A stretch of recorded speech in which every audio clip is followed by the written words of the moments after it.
Hello दोस्तों, art study channel में आपका स्वागत है। तो आज के इस वीडियो में हम पढ़ेंगे प्रशिक्षित स्नातक शिक्षक चयन परीक्षा 2013 अर्थात टीजीटी का। ठीक है, हम पढ़ेंगे कौन टीजीटी का। देखिए 2013 में जो प्रश्न पूछा गया था उसका स्तर क्या था और किस प्रकार से प्रश्न पूछा गया था और जो समय क्या था उसमें, ठीक 2 घंटे का समय था। पूर्णांक जो था ये नहीं था। पूर्णांक कितने का था? पूर्णांक 500 का था। ये जब इंटरव्यू चल रहा था तब 425 का होता था, इसमें पूर्णांक 500 का है। इतना बात समझ में आ गया।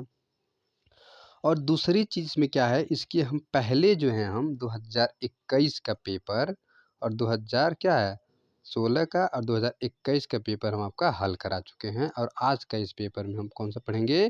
13 नंबर 2013 का प्रश्न आज हम हल करेंगे।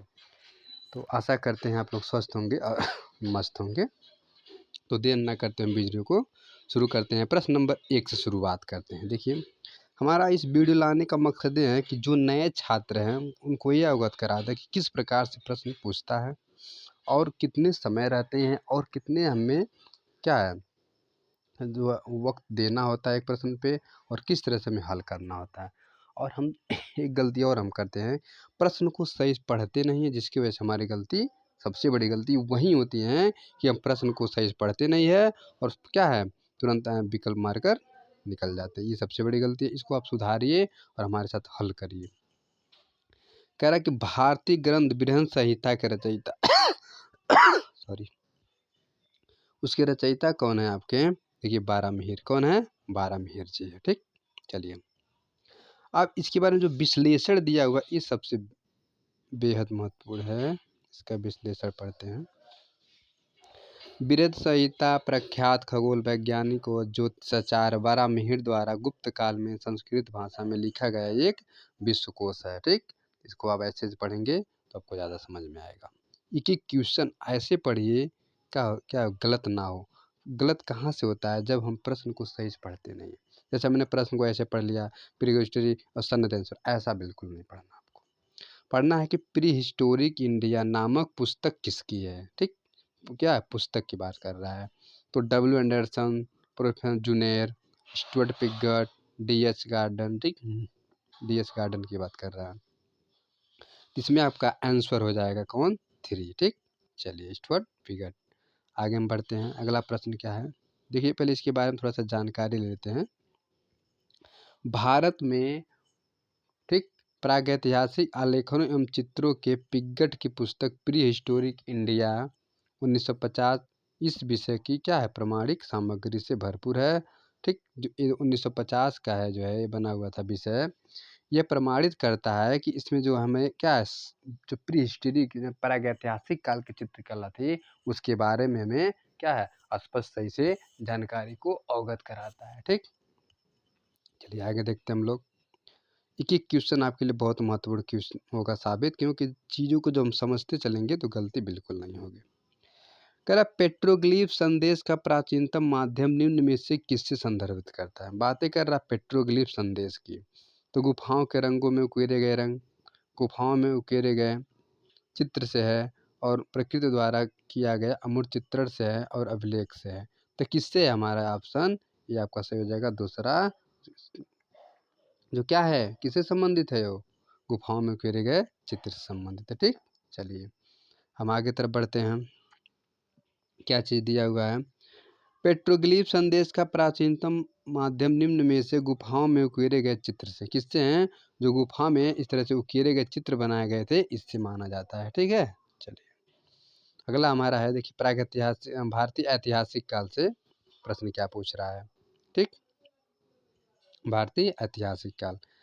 प्रागैतिहासिक काल क्या होता है? जिसमें हमें लेख नहीं मिले, और ऐतिहासिक काल जिसमें लेख मिले और पढ़ा भी गया उसको हम क्या करते हैं? ऐतिहासिक काल कहते थे। और एक होता आद्य ऐतिहासिक काल जिसमें मिला लेकिन हम पढ़ नहीं सके, जैसे सिंधु घाटी सभ्यता के चित्र होते हैं। समझ में आ गया आपको? ब्लैक पैगोडा कहाँ कहा जाता है, किसको कहा जाता है? ध्यान दीजिएगा, ब्लैक पैगोडा की बात कर रहा है, वो किसे कहा जाता है? एलिफेंटा को, अजंता को, खजुराहो को, ठीक, कि कोणार्क के मंदिर को? तो ब्लैक पैगोडा आपको कहा जाता है कोणार्क के मंदिर को कहा जाता है। ठीक है, चलिए हम आगे की तरफ बढ़ते हैं। क्या चीज़ है देखिए, इसमें थोड़ा सा जानकारी ले लेते हैं। कह रहा कोणार्क सूर्य मंदिर उड़ीसा राज्य के पुरी जिले में स्थित है। कहाँ पे है? उड़ीसा राज्य के पुरी जिले में स्थित है। इसका निर्माण नरसिंह देव प्रथम ने काले ग्रेनाइट पत्थर से कराया था और इसको हम ब्लैक पैगोडा के भी कहा जाता है। इसको हम क्या कहते हैं? ब्लैक पैगोडा भी कहते हैं। चलिए आगे देखते हैं। अगला प्रश्न है कामसूत्र के रचयिता, किसकी बात कर रहा है? कामसूत्र। ध्यान से प्रश्न को पढ़िए, बिल्कुल जो है आपका प्रश्न सही हो जाएगा। कपिल मुनि, राहुल सांकृत्यायन, वात्स्यायन या सुधर पंडित। तो बात कर रहा है किसकी? कामसूत्र की बात कर रहा है। तो कामसूत्र क्या हो जाएंगे? वात्स्यायन। ठीक, चलिए आगे हम बढ़ते हैं। ये क्या चीज है? कह रहा कामसूत्र ग्रंथ के रचयिता वात्स्यायन मुनि है। कामसूत्र में 64 कलाओं का उल्लेख किया गया है। कितनी कलाओं का? 64 कलाओं का उल्लेख किया गया है। ठीक, और देखते हैं क्या चीज़ है। अगले प्रश्न की तरफ हम बढ़ते हैं। तो इस तरह से हम जो है एक ही क्वेश्चन हल करेंगे, वो भी बारीकी से समझते हुए, ताकि आने वाला जो है क्या हमारा पेपर खूब अच्छे से हल हो जाए। ठीक, चलिए गले में दिक्कत है, माफ़ करिएगा, इसीलिए वीडियो जो है 2 दिन नहीं बन पाया था। कह रहा the distance of Ganges, Ganga अवतरण की बात कर रहा है, नामक पत्थर पर कटी रिलीफ मूर्ति कहाँ है? महाबलीपुरम में, अजंता में, बनारस के समीप गंगा घाट तट पर, या सारनाथ में, या गंगोत्री में। तो जिसकी बातें कर रहा है उसको ध्यान से प्रश्न को पढ़ेंगे जब, आपका तुरंत सही हो जाएगा। तो आपका हो जाएगा महाबलीपुरम में। ठीक, चलिए अब इसके बारे में थोड़ा सा देख लेते हैं क्या चीज़ें इसमें दी हुई है।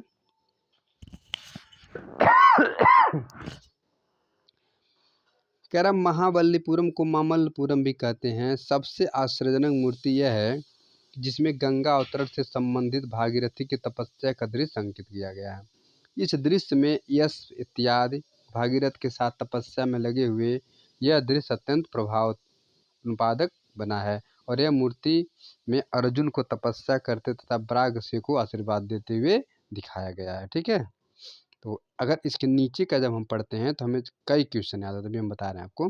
मंदिर के चारों ओर कभी विशाल दीवार थी, समुद्र तूफान और लहरों के थपेड़ों से ये गिर गया।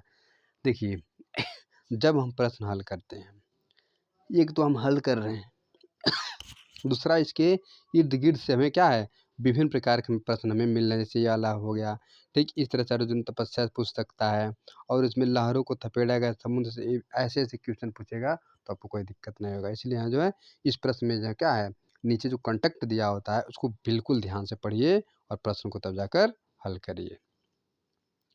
7वां क्वेश्चन की बात कर रहे हैं। देखिए 7वां क्वेश्चन क्या कह रहा है, मेघदूत किसकी रचना है?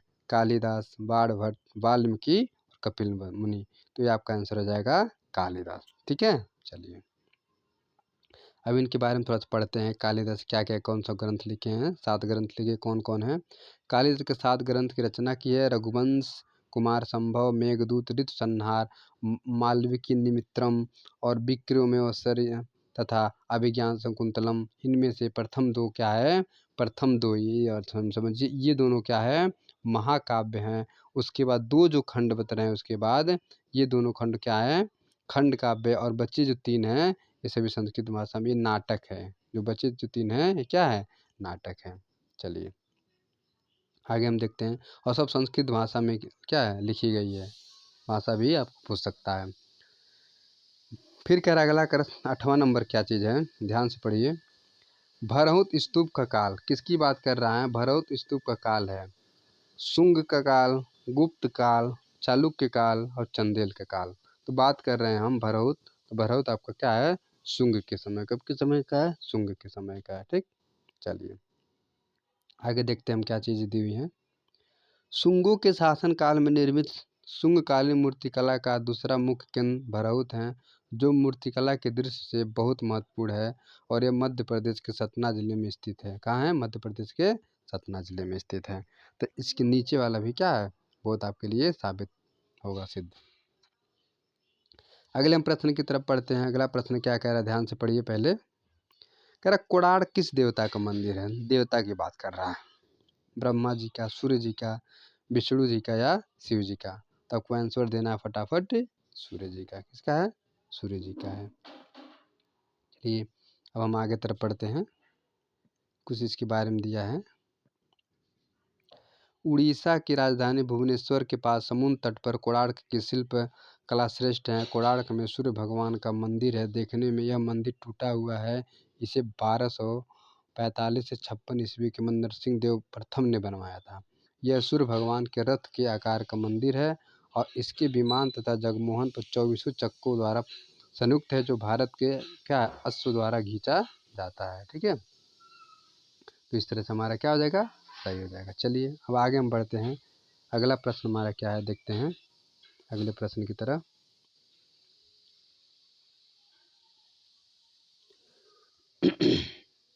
चट्टान काटकर बनाए गए द्रौपदी रथ कहाँ है? किसको चट्टानों की बात कर रहा है? एलोरा में है, पुरी में है, हम्पी में, महाबलीपुरम में। इसका आंसर आपका हो जाएगा महाबलीपुरम में है। चलिए अब देखते हैं इसके बारे में थोड़ा सा डिस्कस करते हैं। चलिए क्या क्या चीज़ें हैं, किस तरह से होता है, तो इस चीज़ को हम पढ़ते हैं। कौन बनवाया था? रथ निर्माण का निर्माण नरसिंह वर्मन प्रथम के 630 से 668 ईस्वी के समय में ये प्रारंभ हुआ था और इसके क्या 5 भाग है। पहला है द्रौपदी रथ कहलाता है, जो पहला है द्रौपदी रथ कहलाता है और उसके अलग अलग नाम है। महाबलीपुरम में स्थित, ये सब कहाँ है? महाबलीपुरम में स्थित है। चलिए आगे हम देखते हैं 11 नंबर क्वेश्चन क्या चीज़ है, इसको हम पढ़ते हैं पहले। 11 नंबर क्वेश्चन कह रहा है कि कोणार्क, किसकी बात कर रहा है? कोणार्क में सूर्य मंदिर के जगमोहन, ठीक, पर सूर्य देव की प्रतिमाएं किसकी बनी हुई है? जगमोहन में सूर्य देव की प्रतिमाएं किसकी बनी हुई है? क्या है? रवांडा लाइट मार्क से, ब्लैक काला क्लोराइट से, काला बेसाल्ट से, काले ग्रेनाइट से है। तो ये आपका बना किससे है? काला क्लोराइट से बना। किससे बना हुआ है? काला क्लोराइट से बना हुआ है। ठीक, चलिए आगे हम बढ़ते हैं, क्या चीज़ें देखते हैं। कह रहा विश्व प्रसिद्ध कोणार्क का सूर्य मंदिर, ठीक, सूर्य मंदिर उड़ीसा राज्य के पूरे जिले में स्थित है। कहाँ पे है? उड़ीसा राज्य के पूरे जिले में ये स्थित है। और क्या दिया हुआ आगे? यह 11वीं शताब्दी में गंग राजा प्रथम नरसिंह देव ने 1200 कारीगरों की सहायता से 12 वर्ष में इस मंदिर का निर्माण पूर्ण करवाया था। कोणार्क के सूर्य मंदिर का निर्माण काले ग्रेनाइट पत्थर से कराया गया है, परंतु जगमोहन की चौखट के द्वार पर ब्लैक क्लोराइड नामक पत्थर के बने हैं, जो एक रथ मंदिर जैसा बनवाया गया है और इस मंदिर को काला पैगोडा के नाम से भी जाना जाता है। ठीक, चलिए अगला हमारा क्वेश्चन क्या है? क्या सित्तनवासल गुफा कहाँ है? केरल में है, तमिलनाडु में है, आंध्र प्रदेश में है, कर्नाटक में है। तो आपको कहाँ पे है? तमिलनाडु में। कहाँ पे है? तमिलनाडु में। ठीक, चलिए आगे देखते हैं क्या चीज़ है इसमें, इसके बारे में। कह रहा है सित्तनवासल की गुफा दक्षिण तमिलनाडु के तंजौर जिले के अंतर्गत पडुक्कोई से उत्तर पश्चिम की ओर 9 मील दूरी कृष्णा नदी तट पर सित्तनवासल में स्थित है। ठीक, चलिए आगे देखते हैं। लिंगराज मंदिर कहाँ स्थित है? बात कर रहा है लिंगराज मंदिर की। दिलवाड़ा बाबू, ठीक है, दिलवाड़ा का माउंट आबू, ओसियान, भुवनेश्वर, कांचीपुरम। इसका आंसर क्या हो जाएगा आपका? भुवनेश्वर। कहाँ पे है? भुवनेश्वर में। ठीक, चलिए अब हम आगे की तरफ बढ़ते हैं, इसके बारे में थोड़ा सा देखते हैं। देखिए भुवनेश्वर के लिंगराज के विशाल मंदिर में उड़ीसा मंदिर की पूर्णता क्या है? व्याप्त है तथा उड़ीसा शैली का सर्वोत्कृष्ट जीवित उदाहरण है और इसका निर्माण केसरी वंश के शासकों ने 11वीं शताब्दी में करवाया था। मंदिर की बहुलता के कारण ही भुवनेश्वर को मंदिर की नगरी कहा जाता है। ठीक, क्या कहा जाता है? यहाँ पे अधिक मंदिर के कारण इसे मंदिर की क्या है? नगरी कहा जाता है। चलिए अगला हमें कह रहा सिंपल सा एक सवाल है कि वेदों की कुल संख्या कितनी है? सबको पता होगा 2, 4, 8, 7। इसमें तो आपका क्या सही है? 4। कौन सा है? 4 आपका सही हो जाएगा। ठीक है, चलिए आगे बढ़ते हैं हम।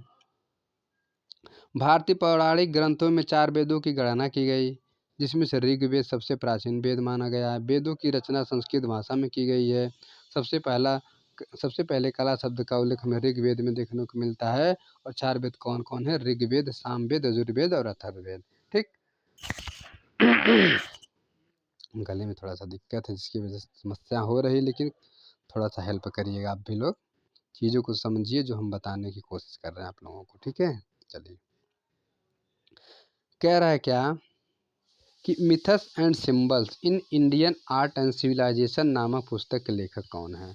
स्टेला क्रैमब्रिज, हेनरिक जीमर, ठीक। और दो ऑप्शन और है देखिए, लेकिन इसके देख लीजिए ये हेनरिक जीमर ही सही है। अरे जो पढ़े होंगे तुरंत मार देंगे, हेनरिक जीमर ही इसमें सही है, ठीक है। चलिए, अब हम आगे देखते हैं। अगला क्या चीज़ है इसके बारे में थोड़ा सा अध्ययन करते हैं। देखिए इधर हेनरिक जीमर आपको बता दे रहे हैं, एक बार ध्यान से सुनिए। Myths and symbol in Indian art and civilisation नामक पुस्तक के लेखक हेनरिक जीमर हैं। अजंता टेम्पल पुस्तक स्टेला क्रमिस ने लिखी थी और the dance of Shiva Ananda Coomaraswamy ji ने लिखा था, ठीक है। ये सारे पुस्तक आपको बढ़िया से याद कर लेना है अच्छे से। फिर कह रहा है अगला प्रश्न कि दिलवाड़ा मंदिर कहाँ स्थित है? सोमनाथ, माउंट आबू, जयपुर और पुरी। दिलवाड़ा की अगर बात करें तो माउंट आबू में, कहाँ है? माउंट आबू में, ठीक। चलिए आगे हम बढ़ते हैं। माउंट आबू राजस्थान के मानचित्र में दिलवाड़ा के जैन मंदिर के कारण बहुत ही महत्वपूर्ण स्थान रखता है और आज यह मंदिर संगमरमर शिल्प की क्या है अवूही योजना के कारण विश्व भर में विख्यात है। और दिलवाड़ा मंदिर जैन धर्म से संबंधित, किस धर्म से संबंधित है? जैन धर्म से संबंधित है। चलिए आगे हम बढ़ते हैं अगले क्वेश्चन की तरफ। अगला कह रहा है चंडीगढ़ का वास्तुकार कौन है? चार्ल्स कोरिया, ली काबूरियर, फिलिप जॉनसन और सतीश गुजराल। तो हमें फटाफट आंसर देना है। इसके कौन है? ली काबूरियर जी। कौन है?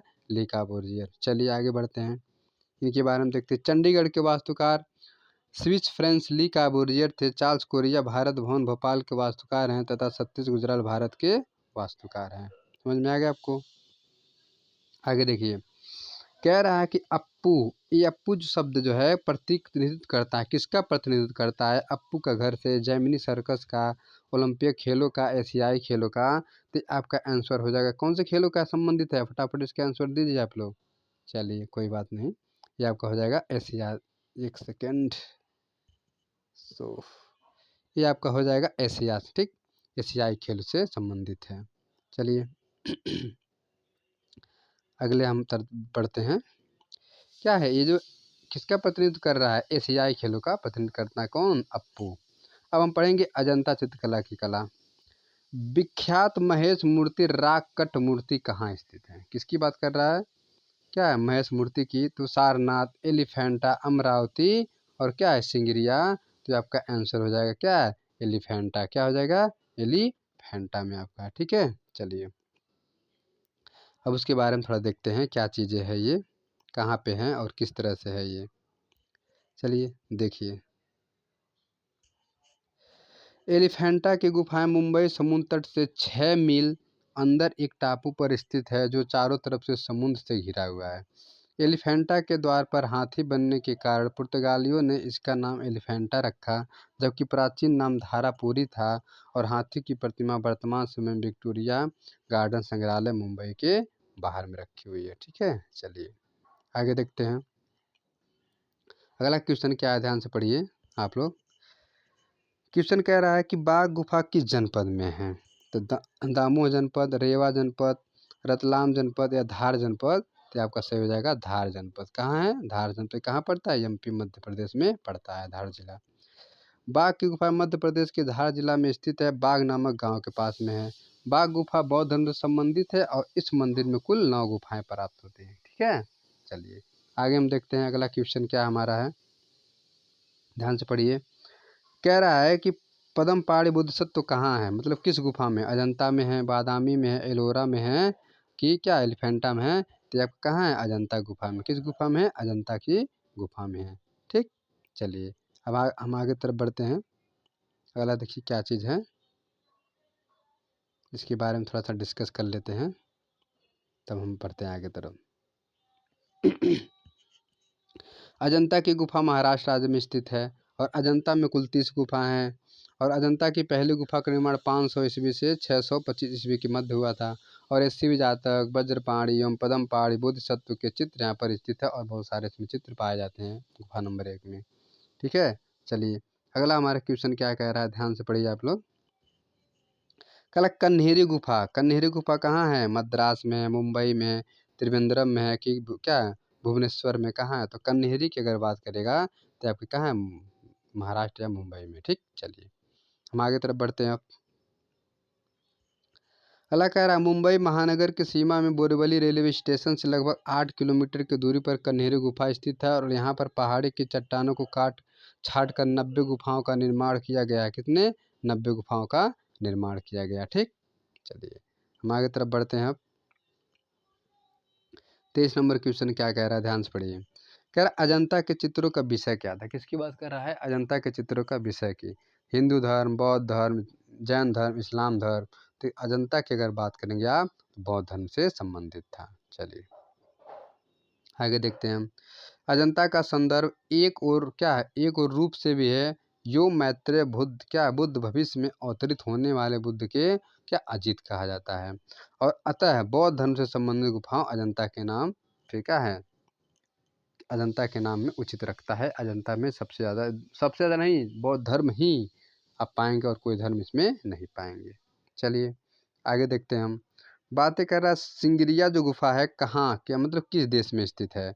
भारत में है, ठीक, कि नेपाल में है, कि श्रीलंका में है, कि पाकिस्तान में है? तो आपका आंसर हो जाएगा श्रीलंका में। कहाँ है? श्रीलंका में आपका है। ठीक है, चलिए आगे बढ़ते हैं। इसके बारे में कुछ चीज़ें दी हुई हैं, देखते हैं थोड़ा सा, तो हम आगे तरफ फिर बढ़ेंगे। क्या सिंगरिया की गुफा कोलंबो के उत्तर पूर्व में लगभग 108 किलोमीटर दूरी मटाने जिला में, ठीक है, मटाले जिला में सिंगरिया कस्बे के समीप खुले सघन जंगल में एकाकी 600 फीट ऊंची सौंदर्यमय शैलखंड दिखाई देता है जो मीनार के समान तलहट के उथले भाग में स्थित है। इस शैलखंड का आकार आराम करते हुए सिंह के समान है जिसके कारण इसे सिंगरिया नाम से भी पुकारा जाने लगा है। कालांतर में सिंगरिया गुफाएं कहलाती हैं। ठीक है, जो कालांतर में क्या कहलाती है? सिंगरिया की गुफा कहलाती है। चलिए हम चलते हैं अब अगले प्रश्न की तरफ। अगला हमारा है टॉपिक राजस्थानी से संबंधित प्रश्न। चलिए सवाई मान सिंह द्वारा बनाया गया जंतर मंतर है, किसकी बात करें? सवाई मान सिंह द्वारा बनाया गया जंतर मंतर है। जयपुर में है, पटना में है, हैदराबाद में है, बड़ौदा में है। और सवाई जयपुर की बात करता है जंतर मंतर की तो आपका जयपुर में पाया जाता है। कहाँ पे है? जयपुर में। चलिए अब इसमें जयपुर के बारे में थोड़ा देखते हैं। सवाई जयसिंह सेकंड दूसरे द्वारा निर्मित जंतर मंतर दिल्ली, उज्जैन, मथुरा, बनारस या बनारसी काशी इसको कहते हैं, जयपुर में। जयपुर का जंतर मंतर सबसे बड़ा है। चलिए हम मध्यकालीन संबंधित चित्रकला के बारे में देखते हैं। कश्मीर का शालीमार बाग बनवाया था किसने? बाबर ने, हुमायूं ने, जहांगीर ने, शाहजहां ने?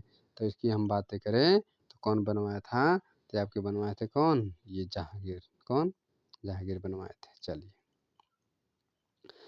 मुगल शासक जहांगीर का काल संस्कृत और कला की दृष्टि से बखूबी समझा जाता है और वो अच्छे से उसको समझता भी था। जहांगीर के समय मुगल कालीन चित्रकला अपने चरमोत्कर्ष पे थी। जहांगीर चित्रकला के साथ साथ वास्तुकला में भी रुचि रखता था जिससे कश्मीर में शालीमार बाग का इन्होंने क्या है? स्मारक बनवाया था। चलिए आगे देखते हैं। अगले प्रश्न की तरफ बढ़ते हैं हम लोग। अगला प्रश्न क्या है उसको देखते हैं। अगला हमारा प्रश्न है, चलिए इसे देखते हैं।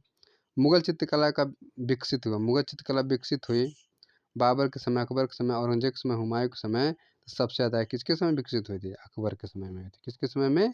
अकबर के समय में। चलिए आगे देखते हैं क्या चीज़ दिया है इनके बारे में, इसको भी थोड़ा सा हम लोग देख लेते हैं। सॉरी, ठीक, चलिए थोड़ा सा मिस्टेक। तो इनके बारे में थोड़ा हम लोग देखते हैं। मुगल चित्रकला का जन्मदाता अकबर को माना जाता है।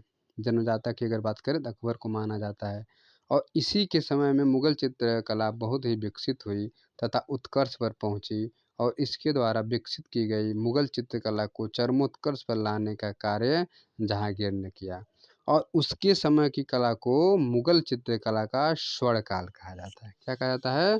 स्वर्णकाल कहा जाता है। चलिए आगे देखते हैं। अगर हमारा मुगल का प्रसिद्ध चिड़ियों का चितेरा, अगर मुगल काल में चिड़ियों का चितेरा कौन कलाकार था? बसावन, मंसूर, बिशनदास, दसवंत। इसमें से आपका सही हो जाएगा मंसूर। कौन था? मंसूर जो सबसे ज़्यादा चिड़ियों का चित्रकारी करता था।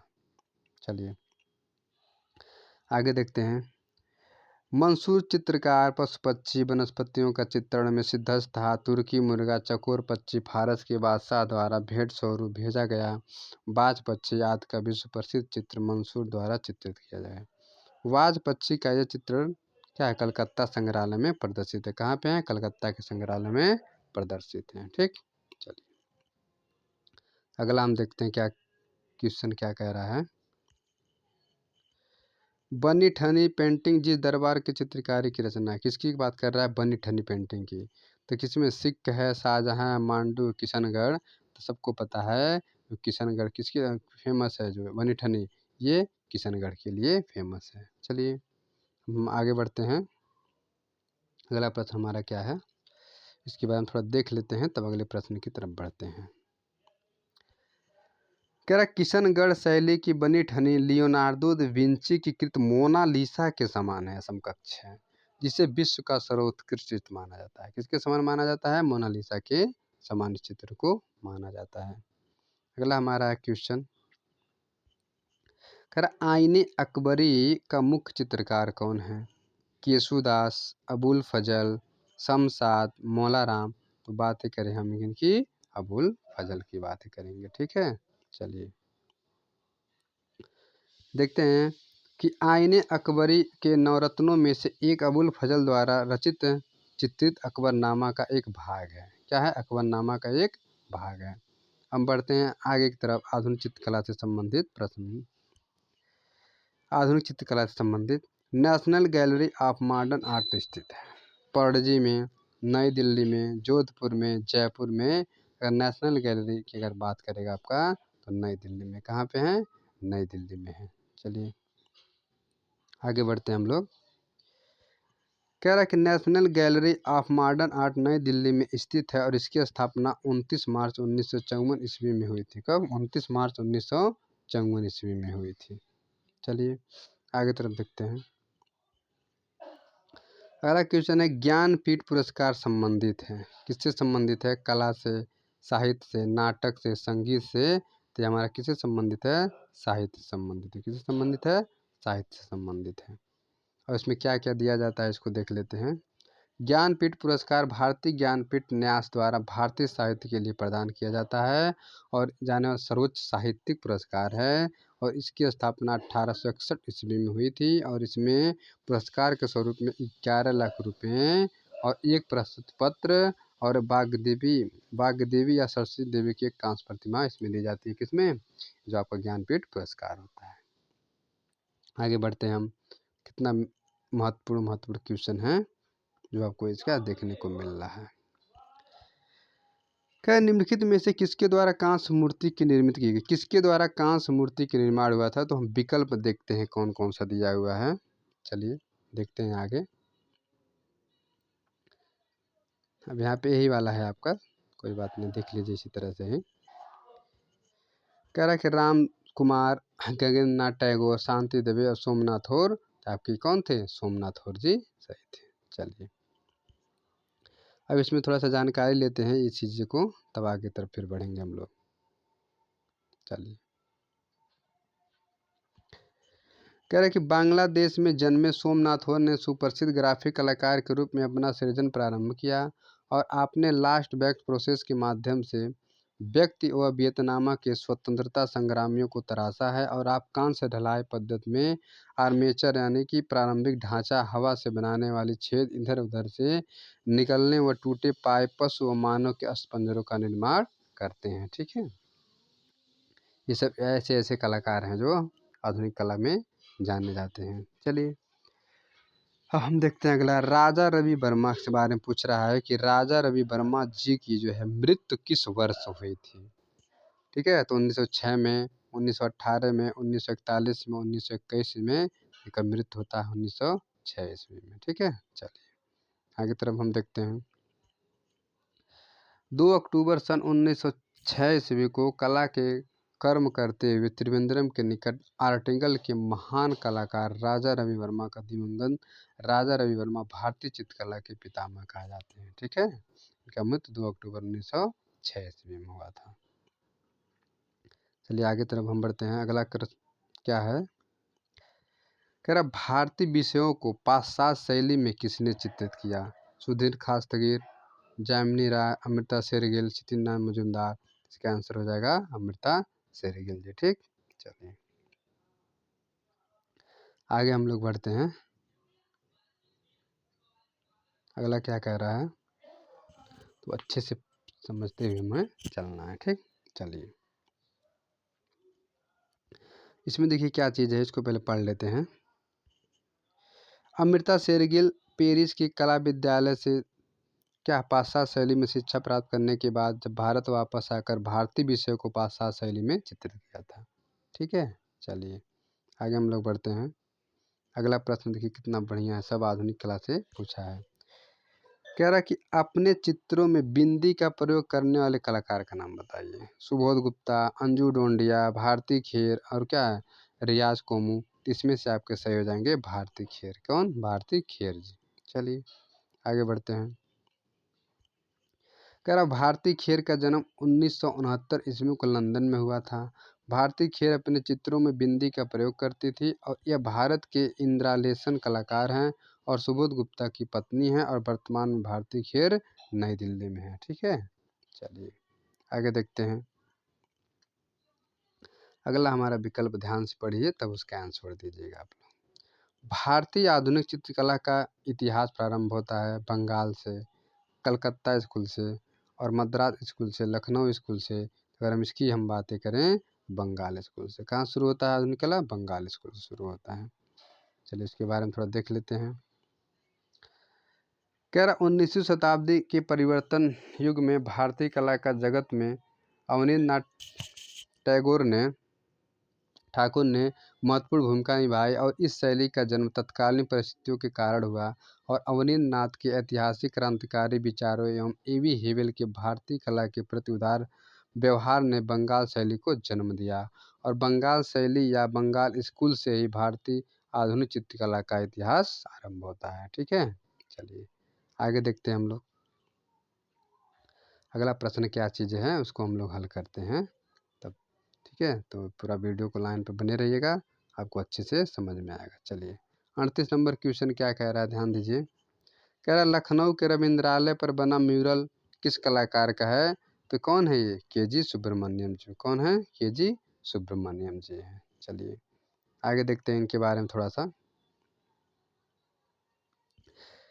कह रहे कि सन 1962-63 ईस्वी में के.जी. सुब्रमण्यम ने जब लखनऊ स्थित रविंद्रालय के बाहरी हिस्सों के लिए अपना बड़ा और प्रसिद्ध mural king of dark chambers बनवाया तो 81 फुट लंबे और 5 फुट ऊंचे टेराकोटा म्यूरल के 13,000 टाइल्सों को बनवाने के काम में के.जी. के विशेष सहयोगी राजस्थान के क्राफ्टमैन क्या ग्यारसी लाल वर्मा का भी बहुत योगदान रहा। 13,000 टाइल्स और उनके सहयोगन कौन थे? ग्यारसी लाल वर्मा। ठीक है, ये भी चीज़ आपको ध्यान देना है। चलिए आगे बढ़ते हैं हम लोग। अगला देखिए मूर्तिकार हैं, कितना फेमस मूर्तिकार इनके बारे में पूछ रहा है, ध्यान से इसको हल करिएगा। ठीक, चलिए कह रहा है मूर्तिकार में कौन है? Trump of labour. ठीक, मूर्ति किसने बनाई? डी.पी. राय चौधरी, पी.बी. जानकी रमन और पी.बी. क्या है पी राजीवयम। कौन? राजीवयनम और क्या है बलवीर सिंह कट्ट। इसमें से आपको आंसर देना फटाफट देवी प्रसाद राय चौधरी जी। कौन? देवी प्रसाद राय चौधरी जी। आगे हम बढ़ते हैं, इनके बारे में थोड़ा देखते हैं। देवी राय चौधरी, ठीक, डी.पी. राय चौधरी की अधिकांश प्रतिमाएं में विषम परिस्थितियों का दृढ़ संघर्ष निरूपित हुआ है। संघर्ष देवी राय चौधरी ने श्रम और उसके जीवन की कितनी ही समस्याओं को छुआ है और निम्न वर्ग के संघर्षपूर्ण जीवन और दीनहीन मजदूर उनकी कला का प्रेरणा रहे हैं। उनकी कांस्य प्रतिमा श्रम के विषय में संघर्ष और कसम कस क्या कि अलग अलग लीके पहचानी जा सकती है। ठीक है, ऐसे संघर्षशील व्यक्ति को इन्होंने समाज में जो दिख रहा था उसको उन्होंने बनाया था। जो मजदूर वर्ग है किस तरह से मांसल शरीर को मांसल तरीके को दिख रहा है उसी तरह से उसको क्या है मूर्ति का निर्माण इन्होंने किया था। अगला क्वेश्चन ध्यान से पढ़िए। कह रहा अगला, नंदलाल बोस किसके लिए, किसके शिष्य थे, थोड़ी किसके शिष्य थे ये, रविंद्रनाथ टैगोर जी के, अवनींद्रनाथ टैगोर जी के, कि गगनेंद्रनाथ टैगोर जी के, कि विनोद बिहारी मुखर्जी के। तो नंद बाबू की अगर बात किया जाए तो अवनींद्रनाथ के शिष्य थे। किसके, अवनींद्रनाथ के शिष्य थे। चलिए आगे देखते हैं इनके बारे में थोड़ा सा। कह रहा नंदलाल बोस का जन्म 3 सितंबर 1882 ईस्वी में खड़गपुर बिहार में हुआ था और उनके पिता का नाम पूर्णचंद्र बसु एवं माता का नाम सुरुचि छेम्मणि सन्ना था। इनके पिता पूर्णचंद खड़गपुर के एक स्थापत्य शैली शिल्पी थे और नंदलाल बोस कला की शिक्षा कलकत्ता स्कूल लापाट से प्राप्त करने के बाद भारत के प्रसिद्ध चित्रकार हुए और नंदलाल बोस कलकत्ता आर्ट स्कूल में अवनींद्रनाथ टैगोर की देखरेख में शिक्षा ग्रहण की और वे अवनींद्रनाथ टैगोर के प्रमुख शिष्यों में से एक थे और उनका मृत्यु 16 अप्रैल 1966 ईस्वी में हुआ था। ये शिष्य कौन थे, गुरु अवनींद्रनाथ टैगोर। चलिए आगे बढ़ते हैं हम। 41 नंबर देखिए क्वेश्चन क्या कह रहा है, ध्यान से पढ़िए। जूट का माध्यम, ठीक है, जो जूट का जो नहीं आता रसरी, उसके बात कर रहा है। मूर्ति कला के प्रयोग में कौन करता है, मृणालिनी मुखर्जी, मीरा मुखर्जी, गोगी सरोजपाल और अंजला ईला मेमन। तो इसमें से आपका आंसर हो जाएगा मृणालिनी मुखर्जी जो थी, उनका माध्यम क्या था मूर्ति कला का, जूट का माध्यम था। चलिए, जूट पटसन और सुतरी, इस चीज़ से उन्होंने चित्र का निर्माण शुरू किया था या बनाए थे। मृणालिनी मुखर्जी का जन्म 1949 में मुंबई में हुआ था और ये मूलतः मूर्तिकार हैं। जूट माध्यम से मूर्तियों का निर्माण मृणालिनी मुखर्जी करती हैं। मृणालिनी मुखर्जी ने जूट की रस्सी, सुतली तथा डोरी से बने मूर्ति शिल्पों में प्रयोग करते हैं और जूट की रस्सी तथा डोरी से बने इन संरचनाओं में टेक्सचर का रूपाकार की विविधता पाई जाती है। चलिए आगे देखते हैं, मस्त क्वेश्चन है। सत्यजीत राय फिल्म द इनर आई संबंधित है, किसकी बात कर रहा है, द इनर आई, ये किसी से, यामिनी राय से, रविंद्रनाथ टैगोर से, नंदलाल बोस से, विनोद बिहारी मुखर्जी से। तो ये आपका सही हो जाएगा क्वेश्चन कौन सा, विनोद बिहारी मुखर्जी से। ठीक है, चलिए हम आगे तरफ बढ़ते हैं। देखिए अगला क्या हमारा है, इनके बारे में थोड़ा सा जानकारी ले लेते हैं तब आगे की तरफ फिर बढ़ेंगे। चलिए देखिए क्या चीज़ें हैं, ध्यान से पढ़िए इनके बारे में। पहले विनोद बिहारी मुखर्जी का जन्म बेहाल पश्चिम बंगाल में हुआ था। बचपन में विनोद बिहारी मुखर्जी की आंखें क्या है, रोग से परेशान थे और सन 1957 ईस्वी में इनकी आंखों की शल्य चिकित्सक हुई और फलस्वरूप इनकी आंखें की रोशनी चली गई। बाद में सत्यजीत राय ने इनके ऊपर एक फिल्म बनाई जिसका शीर्षक है द इनर आई। क्या शीर्षक है, द इनर आई। चलिए अब हम पढ़ते हैं गीता कपूर। ठीक है, इनके बारे में देखिए ये क्या चीज़ थी।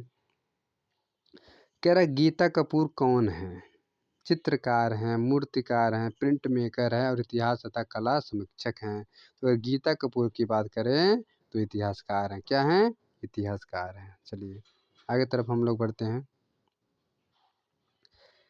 कह रहा है कि गीता कपूर इतिहासकार तथा कला समीक्षक हैं और गीता कपूर विमान सुंदरम की पत्नी हैं जो एक क्या है, इंस्टॉलेशन कलाकार है। क्या है, इंस्टॉलेशन कलाकार है। चलिए आगे हम बढ़ते हैं।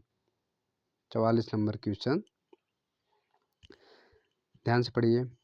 किस कलाकार ने अपना कैरियर सिनेमा पोस्टर और कट आउट पेंटर से आरंभ किया था।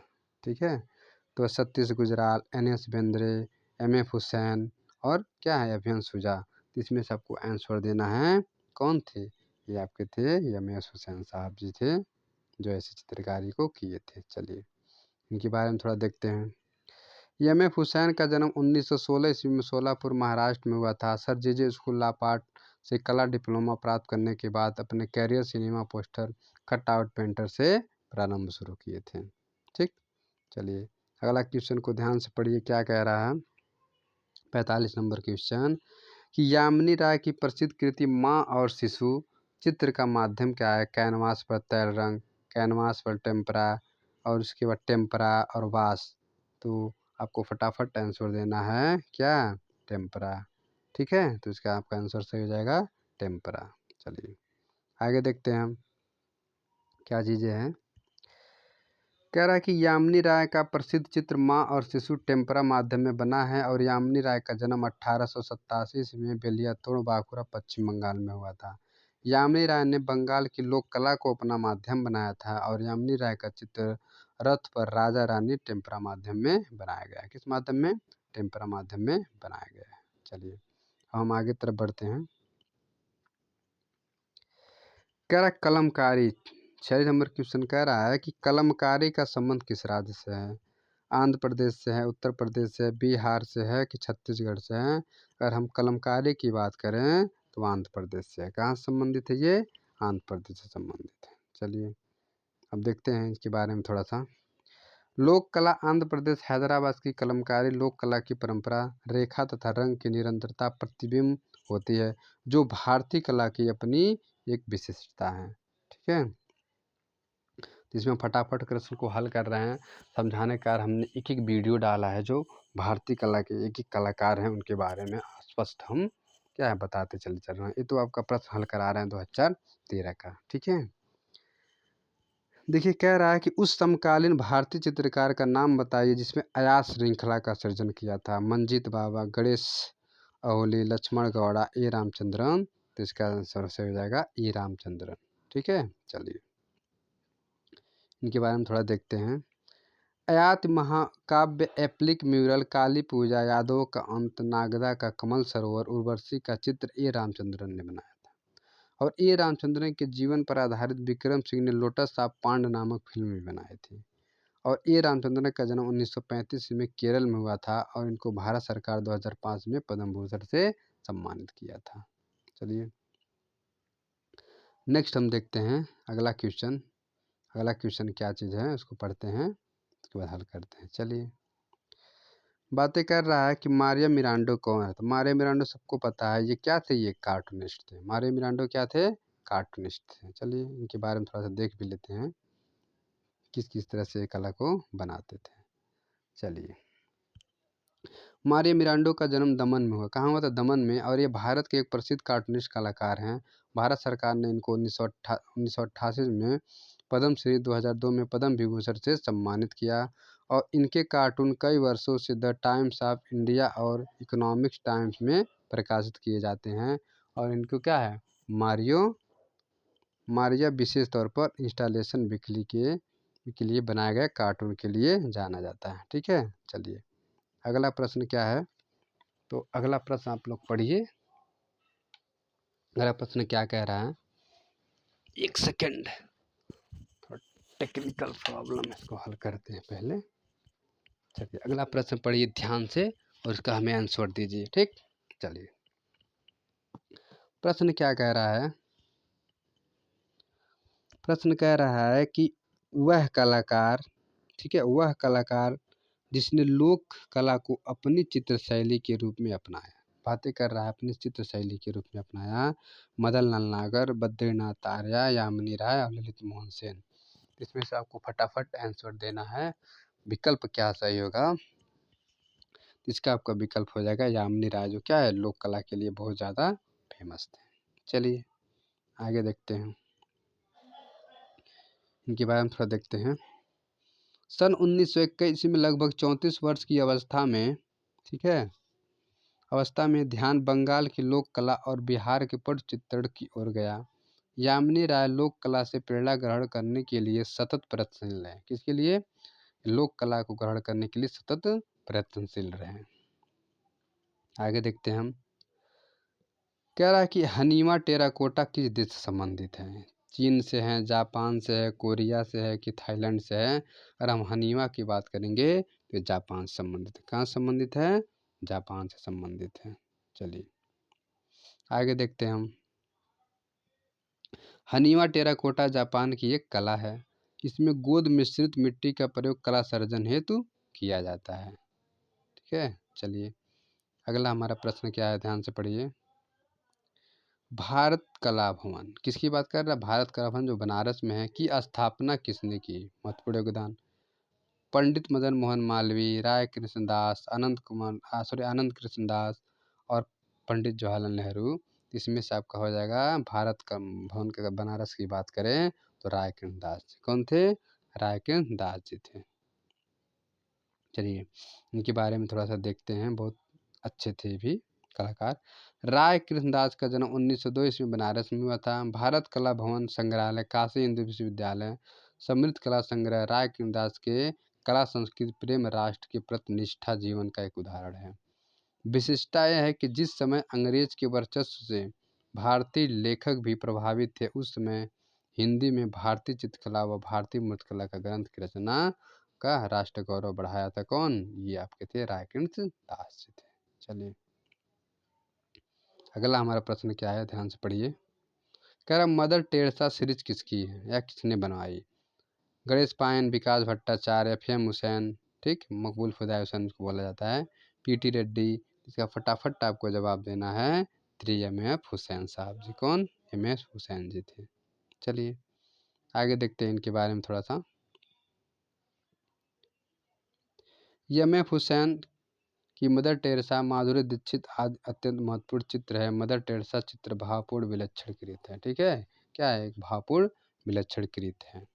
चलिए आगे तरफ हम देखते हैं। ये देखिए बढ़िया क्वेश्चन आपके लिए आया एक।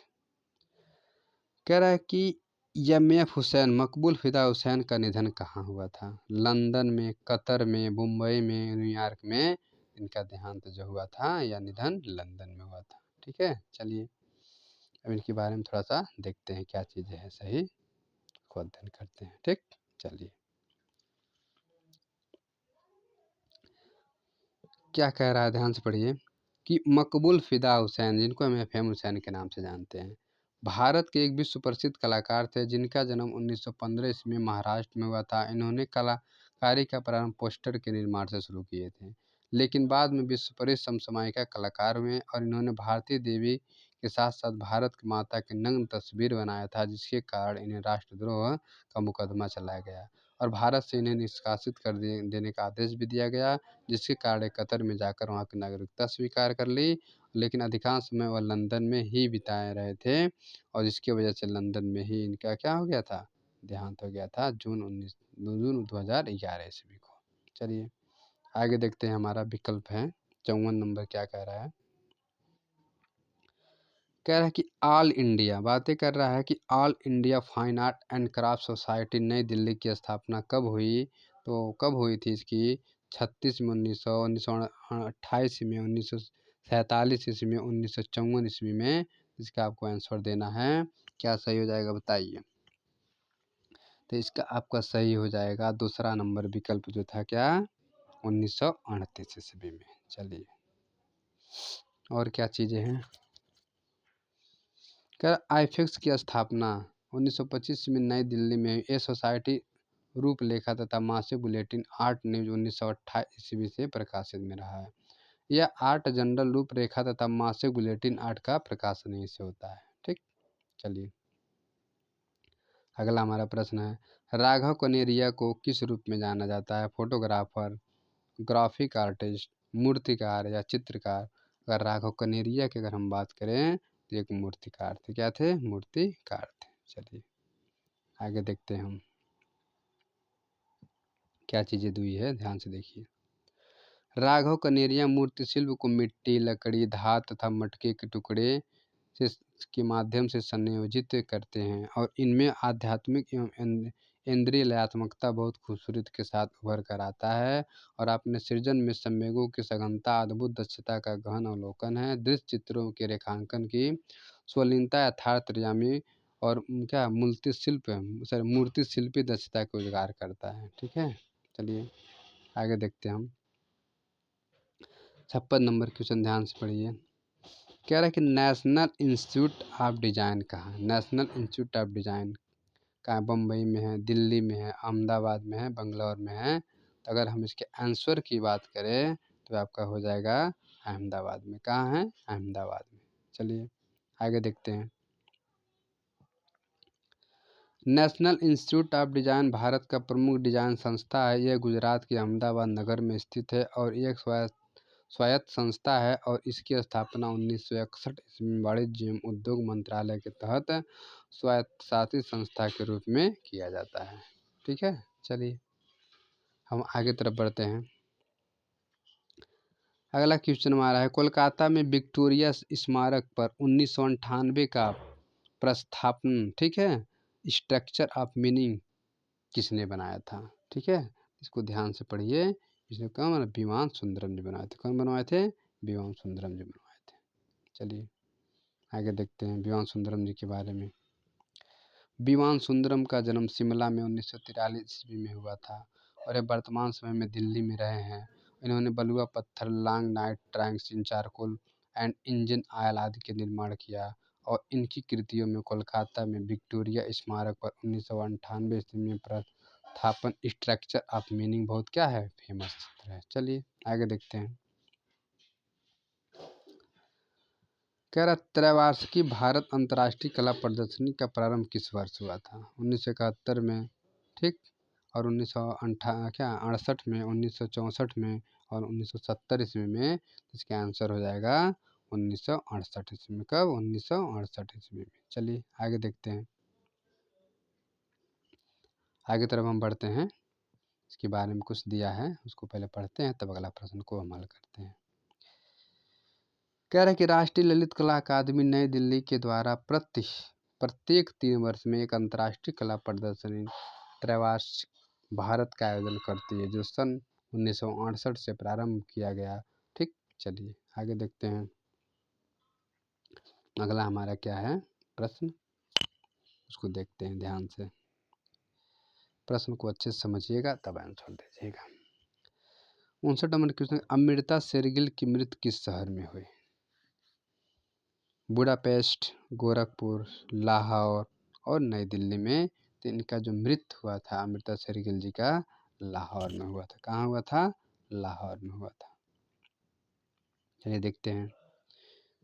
कह रहा है कि अमृता शेरगिल का जन्म 30 जनवरी 1913 ईस्वी में हंगरी में हुआ था। ये भारत की प्रथम आधुनिक महिला चित्रकार मानी जाती हैं और इन्होंने पाश्चात्य चित्रण की विधि में भारतीय विषयों पर चित्र रचना की और 28 वर्ष की अल्प आयु में 5 दिसंबर 1941 ईस्वी को इनका मृत्यु लाहौर में हो जाता है। ठीक है, बहुत कम उम्र में इनका देहांत हुआ था इस कलाकार की। रीनी घुमार प्रख्यात है किसके लिए? पेंटिंग के लिए, मूर्ति के लिए, संस्थापन कला के लिए कि न्यू मीडिया आर्ट के लिए? तो अगर रीनी घुमार की अगर हम बात करें तो किसके लिए थी? ये पेंटिंग के लिए थी। किसके लिए फेमस थी? पेंटिंग के लिए। चलिए आगे देखते हैं। रीनी घुमार प्रसिद्ध छापा या छाया कलाकार ने बड़ौदा स्कूल से शिक्षा ग्रहण की थी। किस स्कूल से? बड़ौदा स्कूल से इन्होंने शिक्षा को ग्रहण की थी। अनीस कपूर का महत्वपूर्ण रचना कौन सी है? यक्षिणी, डेविड, क्लाउड गेट, बुद्ध। तो इनका जो है सबसे फेमस क्या है? क्लाउड गेट है। क्या है इनका सबसे फेमस? क्लाउड गेट है। चलिए आगे देखते हैं हम। दिया हुआ है कि अनीस कपूर भारतीय मूल के एक ब्रिटिश कलाकार हैं और इनका जन्म 1954 ईस्वी में बम्बई में हुआ था और ये पंजाबी, ठीक है, ये पंजाबी पिता तथा यहूदी माँ की संतान है और इनकी महत्वपूर्ण रचना क्लाउड गेट है। क्या है इनकी महत्वपूर्ण रचना? क्लाउड गेट है। चलिए देखते हैं आगे की तरफ। 62 नंबर क्वेश्चन क्या कह रहा है कि शांति निकेतन में मध्ययुगीन संत के भित्ति चित्रकारों को किसने चित्रित किया था? नंदलाल बोस, रविन्द्रनाथ टैगोर, विनोद बिहारी मुखर्जी और के.जी. सुब्रमण्यम। तो इसका आंसर क्या हो जाएगा आपका? विनोद बिहारी मुखर्जी जी। चलिए आगे देखते हैं हम। विनोद बिहारी मुखर्जी का जन्म कहाँ हुआ था? कोलकाता में हुआ था। ठीक, और ये कोलकाता के बेहाल ग्राम में हुआ था और शांति निकेतन से कला की शिक्षा ग्रहण किया और विनोद बिहारी मुखर्जी ने भित्ति चित्रण में ख्याति प्राप्त की और शांति निकेतन के कला भवन में बनाए गए चित्रों के मध्यकालीन संत एवं संत कवि आदि उल्लेखनीय चित्र हैं। चलिए आगे देखते हैं। अगला हमारा क्या कह रहा है, इसको ध्यान से हम लोग पढ़ते हैं। कह रहा है कि शांति निकेतन किस जनपद में है? बातें कर रहा है शांति निकेतन किस जनपद में है? नदियाँ, वीरभूमि, हुगली या कोलकाता? अगर शांति निकेतन की बात करें तो कहाँ पे? भीमभूरी जनपद में है, वीरभूमि में। चलिए आगे देखते हैं। कह रहा है कि शांति निकेतन पश्चिम बंगाल के वीरभूमि जिले में स्थित जोरासांको कोलकाता में जन्मे कवि, उपन्यासकार, गीतकार रविन्द्रनाथ के समस्त चित्र सृजन उनकी वृद्धावस्था के लगभग 68 वर्ष की उम्र में ऐसे तरीका से सृजित है, जिसे आपने 1901 ईस्वी में अपनी पारिवारिक गृह भूमि शांति निकेतन में छोटा सा शिक्षण संस्था को खोले थे, ठीक है, या उसकी स्थापना किए थे। आगे देखते हैं हम 64 नंबर क्वेश्चन क्या कह रहा है। क्या निम्नलिखित में से कौन राजकीय कला एवं शिल्प विद्यालय मद्रास के प्रचार नहीं थे? ये चीज़ें ध्यान दीजिएगा, नहीं थे, ठीक है। तो इसके हम ऑप्शन को अगले चैप्टर में देख रहे हैं, अगले में क्या क्या चीज़ें हैं देखिए। केसीएस पणनिकर, देवी प्रसाद राय चौधरी, आर कृष्ण राव और दिनकर कौशिक, ठीक है। तो इसमें से कौन सा ऑप्शन सही होगा? इसमें ऑप्शन आपको सही होगा दिनकर कौशिक जी। कौन थे? दिनकर कौशिक जी। चलिए इनके बारे में थोड़ा देखते हैं, दिनकर कौशिक के बारे में क्या क्या चीज़ें इन्होंने कैसे कैसे किया था। चलिए,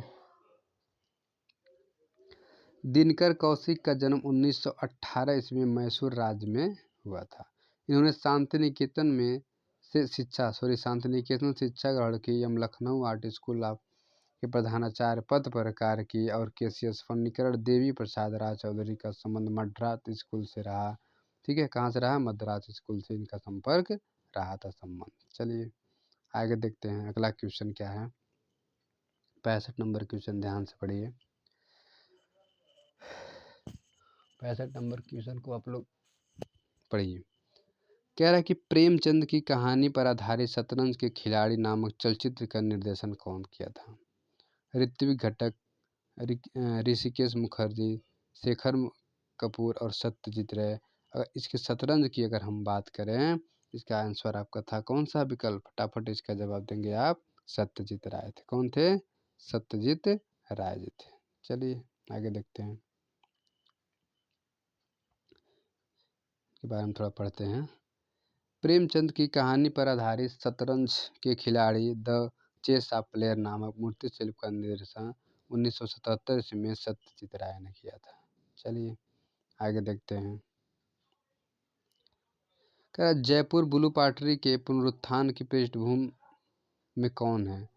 केबी जेना, देवीलाल पाटीदार और कृपाल सिंह शेखावत और मान सिमर सिंह। तो इसमें से कौन सा आंसर सही होगा? इसका आपको आंसर देना है कृपाल सिंह। अगर ब्लू पार्टी की अगर बात करता है तो आपको मानना है राजस्थानी कलाकार हैं आपके कृपाल सिंह शेखावत जी। चलिए आगे देखते हैं।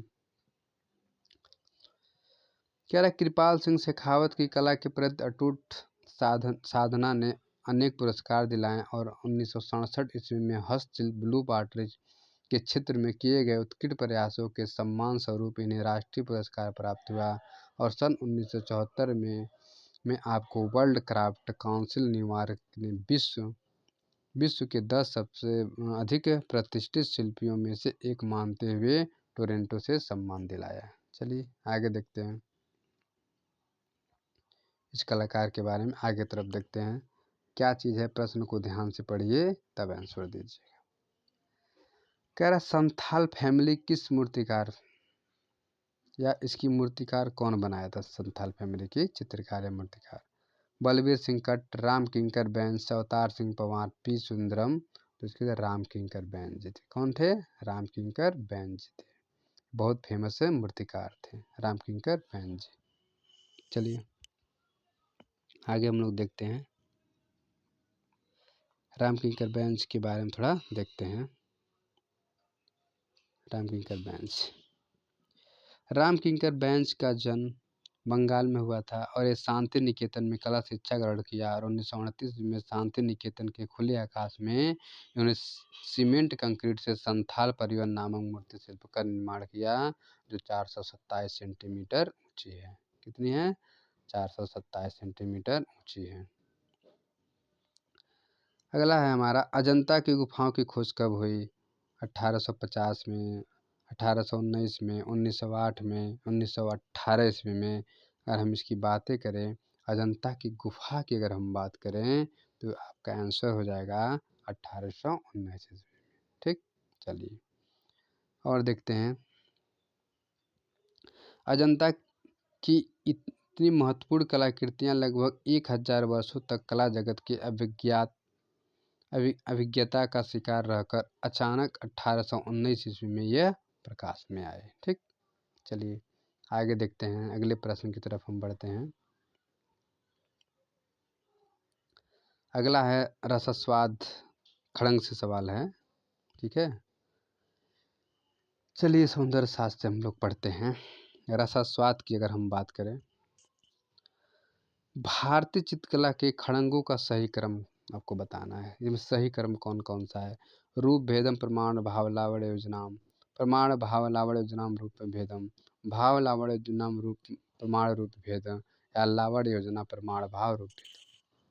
तो इसका आंसर आपका पहला ही हो जाएगा, रूप भेदम प्रमाण भाव लावण्य योजना सादृश्य वर्ग चित्र खड़कम। इसका क्या है, पूरा वर्णन किया गया है। चलिए आगे देखते हैं। कह रहा है जयपुर के राजा जयसिंह प्रथम की सभा के विख्यात विद्वान पुरोहित पंडित यशोधर ने 11वीं शताब्दी में कामसूत्र की टीका जयमंगला नाम से यशोधर आलेख्य चित्रकला के 6 अंग बताए हैं। रूप भेद प्रमाण भाव लावण्य योजनाम सादृश्य वड़िका भंग, ये सब क्या है, इनके 6 लक्षण है चित्र के। चलिए आगे देखते हैं। अब प्रश्न है रंग से। रंग में क्या कह रहा है? प्रकाश के प्राथमिक रंग की बात कर रहा है। किसकी बात कर रहा है? प्रकाश के प्राथमिक रंग। लाल नीला हरा, लाल नीला पीला और हरा नीला पीला, हरा लाल पीला। तो आपका आंसर क्या हो जाएगा इसका? आपको फटाफट आंसर दीजिए। तो इसमें हो जाएगा लाल नीला और पीला आपका क्या है? प्राथमिक रंग है। चलिए अब देखते हैं फिर इसके नीचे कौन कौन सी चीज़ें दी हुई है, इसके बारे में पढ़ते हैं।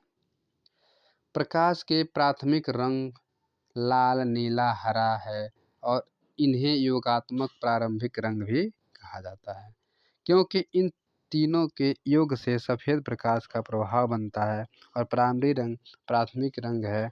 और यह वह रंग है जिसमें स्वतः स्वाभाविक अपनापन गुण हो, जिसे रंग में किसी भी अन्य रंग को मिलावट न हो। और मुख्य रंग क्या है? स्कारलेट, रेड, लेमन येलो तथा क्या है? अल्ट्रा मेरीन ब्लू आदि में जिक्र किया गया है। चलिए इसके अलग अलग नाम भी आप लोग बढ़िया से पढ़ लीजिएगा, दिया है जो इसमें। क्वेश्चन नंबर अगला देखिए हमारा 71 नंबर क्या कह रहा है? रस उत्पत्ति को सबसे पहले किसने परिभाषित किया? अरस्तु ने किया, अभिनवगुप्त ने किया, भरत मुनि ने किया और बेडरेल ने किया। तो इसका आंसर क्या था? रस की अगर हम बात करें तो कौन किया था? फटाफट दीजिए इसका आंसर अभी दे रहे हैं, भरत मुनि थे। ठीक, चलिए आगे तरफ हम बढ़ते हैं। अगला कह रहा है भाव का रसों से घनिष्ठ संबंध है। शास्त्रों में अस्थाई भाव से ही रसों की निष्पत्ति मानी जाती है। आरंभ में भरत मुनि ने 8 रस, उनके 8 अस्थाई भाव माने हैं। ठीक है, चलिए आगे देखते हैं हम। कला का सौंदर्य से प्रश्न है। क्या है? कला के सौंदर्य से है। कह रहा है कि अगला कि रंगों को तकनीकी भाषा में क्या कहते हैं? तकनीकी भाषा में ह्यू, वैल्यू, क्रोमा या विग्योर। इसका आपका आंसर हो जाएगा ह्यू कहते हैं। क्या कहते हैं? ह्यू कहते हैं। चलिए आगे देखते हैं। आगे क्या कह रहा है कि रंगों को तकनीकी भाषा में ह्यू कहते हैं। रंग के प्रमुख 3 गुण रंगत, मान, सघनता। क्या है? रंगत, मान और सघनता माना जाता है। और जिसमें रंगत ह्यू रंग विशेष का नाम है, जैसे लाल, नीला, पीला। और किसी भी वस्तु के सर्वप्रथम उसके रंगत की ही पहचान किया जाता है। चलिए आगे देखते हैं। अगला क्या है हमारा? ध्यान से जिसको पढ़िए। किसने कहा? प्रश्न है कि किसने कहा था कि मैं जानता हूँ कि मैं कुछ नहीं जानता हूँ? सुकरात, प्लेटो, अरस्तु, अगस्टाइन।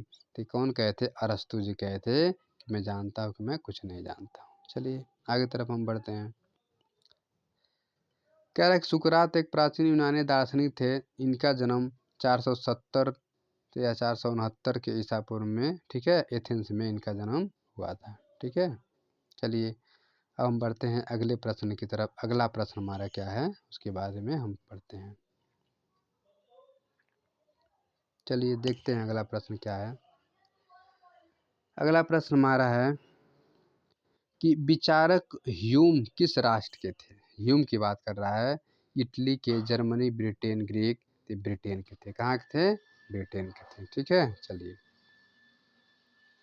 ब्रिटेन के सौंदर्य विचारक ह्यूम सौंदर्य को किसी कृति के अंगों को ऐसी व्यवस्था मानते हैं जो मानवीय स्वभाव के मूल रूप, परंपरा अथवा कल्पनात्मक कुशलता के कारण आनंद प्रदान करने में सक्षम है।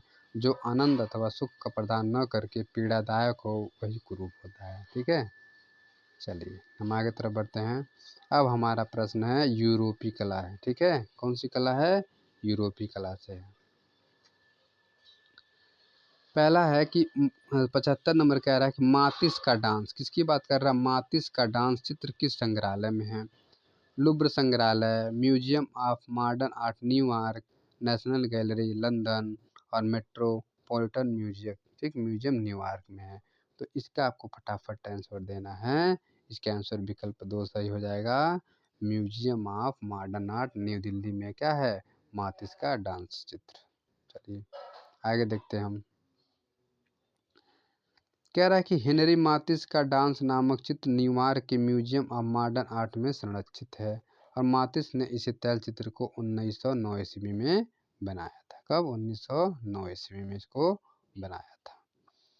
अगला प्रश्न आप लोग ध्यान से पढ़िए। कह रहा अगला कि निम्नलिखित में से कौन लिथोग्राफी पोस्टर के लिए विख्यात है? एडवर्ड माने, जूल्स चार्ट, एडगर देगा और पियारे अगुस्ट रेनाल्ड।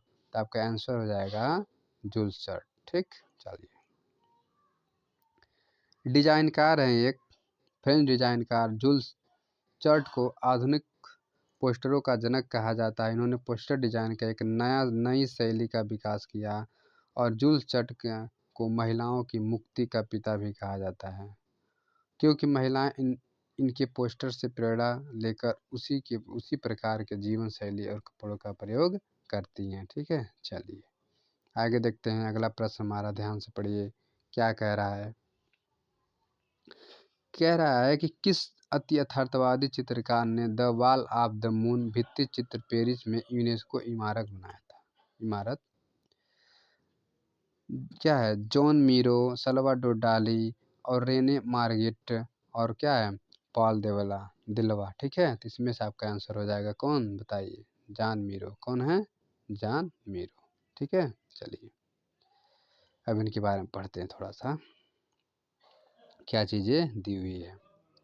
कह रहा है जॉन मीरो का जन्म 1893 ईस्वी में हुआ था और इन्होंने आरंभिक शिक्षण बार्सिलोना के कला विद्यालय से प्राप्त किया और एक प्रसिद्ध अतिथ्यवादी कलाकार माने जाते हैं और इनके द्वारा बनाए गए चित्रों में मातृत्व भार का महत्व, जोत हुआ खेत, चांदनी रात में स्त्रियों और पक्षी, the wall of the moon आदि इनकी क्या है? प्रसिद्ध चित्र है। ठीक है, चलिए अब हमारा अगला प्रश्न है 78 नंबर। देखिए ध्यान से, कह रहा है पढ़िए पहले। चलिए तो अगला हमारा क्वेश्चन था क्या? 68 नंबर क्वेश्चन। एक सेकेंड। प्रश्न है, देखिए, सिस्टाइन चैपल में भित्ति चित्र बनाए थे। किसकी बात कर रहा है? सिस्टाइन चैपल में भित्ति चित्र बनाए थे कौन? Leonardo da Vinci, Raphael, Michelangelo और ड्यूरर। तो इसमें से आपका आंसर कौन सा हो जाएगा? इसमें का आंसर माइकल एंजेलो हो जाएगा। कौन? Michael Angelo. चलिए इनके बारे में थोड़ा सा देखते हैं क्या चीज़ें हैं माइकल एंजेलो के बारे में। कह रहा है कि 1512 ईस्वी में माइकल एंजेलो की विलक्षण चित्रशिल्प लोगों की दृष्टि में पहले पहल आया और ये एक श्रेष्ठ चित्रकार, मूर्तिकार तथा वास्तुविद थे और उनके सर्वश्रेष्ठ चित्र वेटिकन सिस्टीन चैपल की छत और दीवारों का चित्रण जो माइकल एंजेलो की महानता को उजागर करता है। ठीक है, चलिए अब हम चलते हैं अगले प्रश्न की तरफ। अगला प्रश्न हमारा क्या है देखते हैं। चलिए तो अगले प्रश्न हमारा है 79 नंबर। क्या कह रहा है? ध्यान से पढ़िए। 79 नंबर क्वेश्चन देखिए, पढ़िए। कह रहा है कि लियोनार्डो द विंची के शिक्षक कौन थे? किसकी बात कर रहा है? लियोनार्डो द विंची के शिक्षक कौन थे? लॉरेंस घिबर्टी और दोनातेल्लो, आंद्रियो वेरोनियो और जॉर्ज वेसारी। तो बातें कर रहा है लियोनार्डो द विंची। तो इनके कौन थे? आंद्रियो। कौन थे? आंद्रिया देल वेरोरियो, ठीक, ये आपके थे। चलिए अब थोड़ा सा विस्तृत नॉलेज लेते हैं इनके बारे में, थोड़ा सा क्या चीज़ें था, ठीक। चलिए,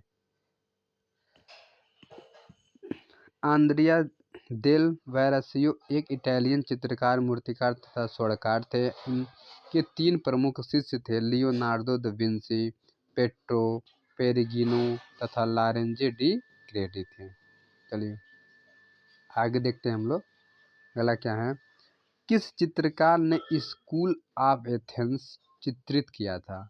माइकल एंजेलो, टिसियन, लियोनार्डो, राफेल, ठीक है। तो आपके कौन थे? राफेल जी। कौन थे? राफेल। चलिए अगला हम पढ़ते हैं इनके बारे में। क्या चीज़ है कि राफेल उच्च पुनर्जागरण काल के प्रसिद्ध कलाकार थे। इनका जन्म फ्लोरेंस उर्बियो नामक स्थान पर हुआ था और इन्होंने कम उम्र में लियोनार्डो दा विंची और माइकल एंजेलो के समान प्रसिद्धि प्राप्त की और इनके द्वारा बनाए गए चित्रों में सैनिकों का स्वप्न, स्कूल ऑफ एथेंस, ईसा का दिव्य धारण करना आदि इनकी प्रसिद्ध क्या है? चित्र है, ठीक। अब चलते हैं अगले क्वेश्चन। अगला क्वेश्चन हमारा क्या अच्छा सा क्वेश्चन है, इस अच्छी सी क्वेश्चन को आप पहले पढ़िए। कह रहा है प्रश्न में क्या चीज़ कि ब्लू राइडर नाम के नौ आंदोलन की पहल किस कलाकार ने की थी? पिकासो, सल्वाडोर डाली, कंडेंस्की, जॉन मीरो। तो अगर इसकी हम बात करें तो कौन थे? ब्लू राइडर की अगर हम बात करेंगे तो आपके कंडेंस्की थे। कौन थे? कंडेंस्की थे। चलिए आगे देखते हैं।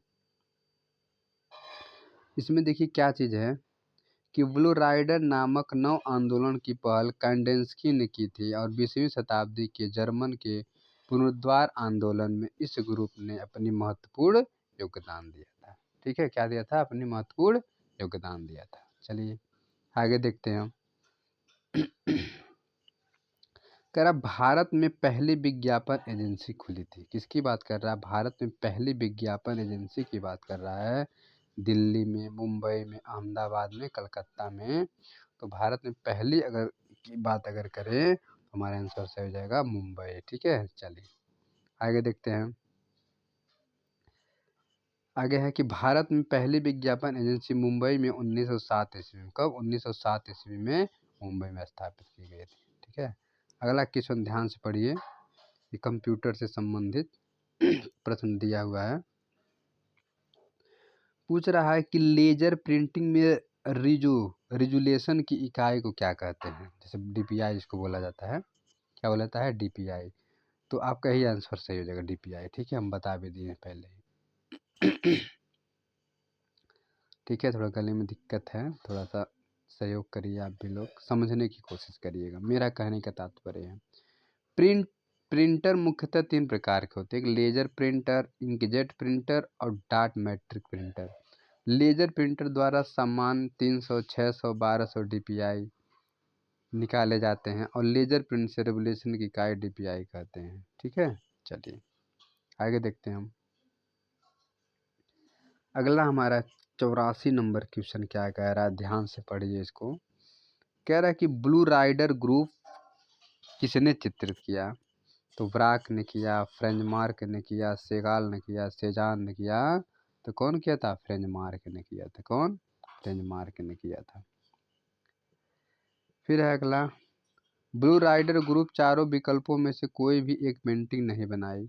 दिए गए विकल्पों में फ्रेंजमार्क एकमात्र कलाकार है जिन्हें ब्लू राइडर नामक स्थान में योगदान रखता है। ठीक है, चलिए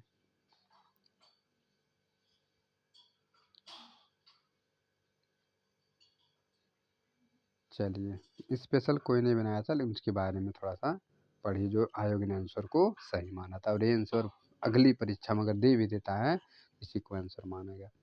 द प्रोटेट ईटर किसका चित्र है? विसेंट वान गॉग की है, पाल गोगुआ की है,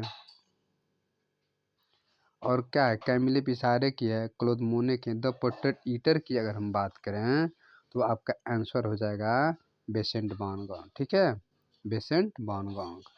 चलिए आगे देखते हैं हम।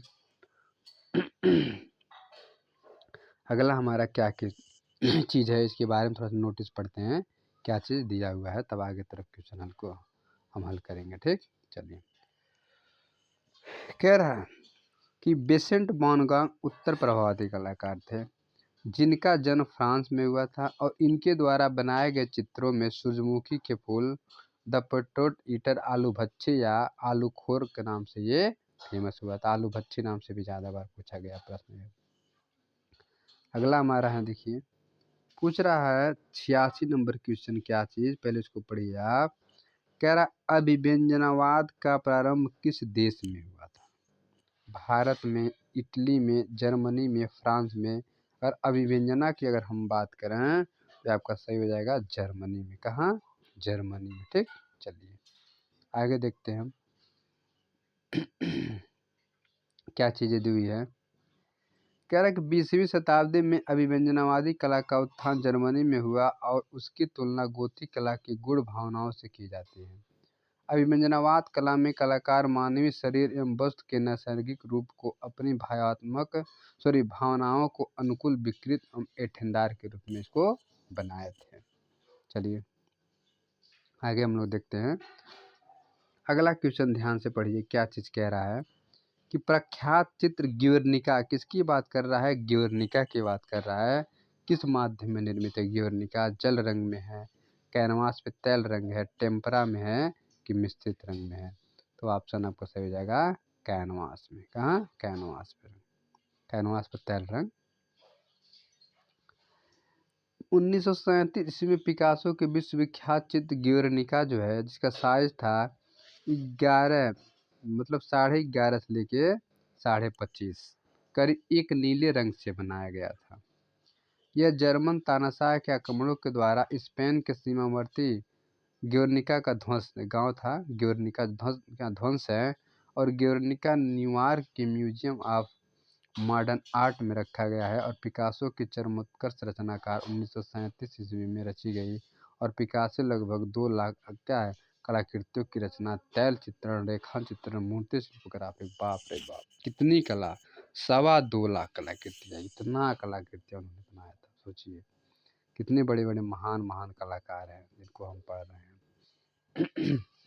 अगला हमारा है 88 नंबर क्वेश्चन, देखिए क्या कह रहा है। कह रहा है कि हेनरी मूर कहाँ के निवासी थे? इंग्लैंड के, अमेरिका के, ऑस्ट्रेलिया के कि अफ्रीका के? तो हेनरी मूर हमारे इंग्लैंड के निवासी थे। कहाँ के थे? इंग्लैंड के निवासी थे। हेनरी मूर का जन्म 30 जुलाई 1898 ईस्वी में इंग्लैंड में कास्टलफोर्ड के यॉर्कशायर में हुआ था। कहाँ पे? कास्टलफोर्ड के यॉर्कशायर में हुआ था। अगला हमारा प्रश्न क्या है? स्लीप ऑफ रीजन ब्रिंग्स क्या है फोर्थ मानस्टर नामक एचिंग सीरीज को किसने चित्रित किया था? तो आपका अल्ब्रेcht ड्यूरर, फ्रांसिस्को दी गोया, ओनोर दोमियो और रेम्ब्रा। तो इसमें से आपका आंसर कौन सा सही होगा, इसको ध्यान से आपको चयन करना है। 1 सेकेंड, इसका हो जाएगा फ्रांसिस्को दी गोया। ठीक, कौन? फ्रांसिस्को दी गोया। चलिए आगे देखते हैं। फ्रांसिस्को डी गोया का जन्म 1746 में स्पेन में हुआ था। गोया एक प्रसिद्ध रोमांसवादी कलाकार माने जाते हैं जिन्होंने स्पेन की राजधानी बार्सिलोना को अपना कार्यक्षेत्र बनाया और इनके द्वारा बनाए गए प्रसिद्ध चित्रों में दुष्परिणाम, 2 मई व 3 मई याद प्रसिद्ध है और इन्होंने sleep of reason brings forth monster नामक एचिंग सीरीज के साथ साथ चांचल्य नाम की चित्रमाला का निर्माण किया। चलिए आगे हम देखते हैं। अगला हमारा क्वेश्चन है 90 नंबर क्वेश्चन, देखिए क्या कह रहा है। कह रहा भविष्यवाद या फ्यूरिज्म का उद्भव किस देश में हुआ? फ्रांस में हुआ, इटली में हुआ, जर्मनी में हुआ कि हॉलैंड में हुआ? तो किसकी बात कर रहा है? भविष्यवाद की बात कर रहा है। ये आपका शुरू हुआ था इटली में हुआ था। कहाँ में? इटली में हुआ था। चलिए अब आगे हम अगले प्रश्न की तरफ चलते हैं, उसके बारे में थोड़ा सा पढ़ लेते हैं, तब अगला प्रश्न हमारा क्या रहेगा इसको हम अध्ययन करेंगे। ठीक है, चलिए। व्याख्या है कि इटली की आधुनिक कला का आरंभ भविष्यवाद से हुआ। उसके प्रणेता थे फिलिप्पो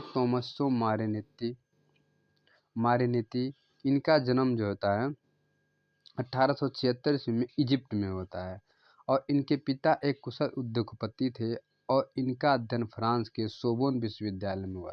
ठीक है, इनका जो अध्ययन हुआ था फ्रांस के सोबोन विश्वविद्यालय में हुआ था। चलिए आगे देखते हैं हम, अगला प्रश्न हमारा क्या है, 91 नंबर क्या कह रहा है। द मर्चेंट ऑफ वेनिस, ठीक है, किसने लिखा? रविंद्रनाथ टैगोर, विलियम शेक्सपियर और थॉमस ग्रे और विलियम्स वर्dsworth। तो इसके लेखक कौन थे? William Shakespeare. चलिए आगे देखते हैं, कह रहा अगला कि मर्चेंट ऑफ वेनिस नामक, ठीक है, मर्चेंट ऑफ वेनिस, जो वेनिस का सौदागर विलियम शेक्सपियर ने इसकी रचना की थी। हिंदी में वेनिस का सौदागर, ठीक है, तो विलियम शेक्सपियर ने इसकी रचना की थी। चलिए एक पुस्तक थी। अगला हमारा क्वेश्चन है, द लास्ट फॉर लाइफ, किसकी बात कर रहा है? लास्ट फॉर लाइफ पुस्तक किस कलाकार के जीवन पर आधारित है? रोंदा, रेम्ब्रा, वान गोगवा, हेनरी मोर। ठीक है, तो ये किस पे आधारित था? वान गॉग पे आधारित था। किसके आधारित था? वान गॉग पर आधारित था। चलिए आगे देखते हैं, कह रहा है कि वान गॉग का जन्म 1853 ईस्वी में हॉलैंड में हुआ था। इसकी प्रसिद्धि उत्तर प्रभाववादी कलाकार के रूप में हुई और लास्ट फॉर लाइफ नामक पुस्तक इनके बारे में जानकारी प्राप्त करने का एक उत्तम साधन है और यह पुस्तक इनके जीवन पर लिखी हुई है। किसके? इनके जीवन पर लिखी हुई है, वान गॉग के। चलिए आगे देखते हैं, अगला हमारा क्वेश्चन क्या कह रहा है, 93 नंबर, कह रहा है कि प्रसिद्ध चित्र रेप ऑफ यूरोपा किस चित्रकार ने बनाया था? टिसियन, कैरावेजियो, रेम्ब्रा और लियोनार्डो दा विंची। इसका सही आंसर है टिसियन। ठीक, चलिए आगे देखते हैं, वेनिस के प्रसिद्ध चित्रकार टिसियन का जन्म 1485 ईस्वी में हुआ था और इनकी गणना इटली के पुनरुत्थान काल के कलाकारों में की जाती है और इनका सुप्रसिद्ध चित्र रेप ऑफ यूरोपा को माना जाता है। ठीक है, चलिए आगे देखते हैं क्या चीज़ है। अगला हमारा प्रश्न कह रहा पाब्लो पिकासो का जन्म कहाँ हुआ था? जर्मनी में, इटली में, पोलैंड में, स्पेन में। अगर हम पाब्लो पिकासो की अगर हम बात करें तो कहाँ हुआ था? स्पेन में हुआ था। ठीक है, चलिए और देखते हैं आगे, पिकासो का जन्म 1881 ईस्वी में स्पेन के मलागा नामक गांव में हुआ था और उनके पिता होसे उइथ चित्रकार एवं स्थानीय विद्यालय में चित्रकार के अध्यापक थे। ठीक, चलिए अगला हमारा प्रश्न क्या है, 95 नंबर देखिए, कैरावेजियो किस कला आंदोलन से संबंधित रखते हैं? ठीक, पुनर्जागरण रेनेसा से हैं, अलंकृत रोकोक से हैं, बरोक से हैं या स्वच्छंदवाद या रोमांटिज्म से हैं। तो बताइए इसका फटाफट अगर हम आंसर देंगे तो कौन सा सही हो जाएगा? बरोक कला। कैरावेजियो किससे संबंधित थे? बरोक कलाकार से संबंधित थे। इटली के लाने वाले कराची 1560 से 1609, माइकल एंजेलो कैरावेजियो 1573 से 1610 को बरोक कला की प्रेरणा मानते हैं। किसको?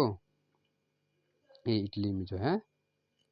चलिए आगे देखते हैं, अगला हमारा जॉन कांस्टेबल संबंधित है रोकोक पेंटिंग से, बरोक पेंटिंग से, हाई रेनेसा पेंटिंग से, इंग्लिश रोमांटिक पेंटिंग से।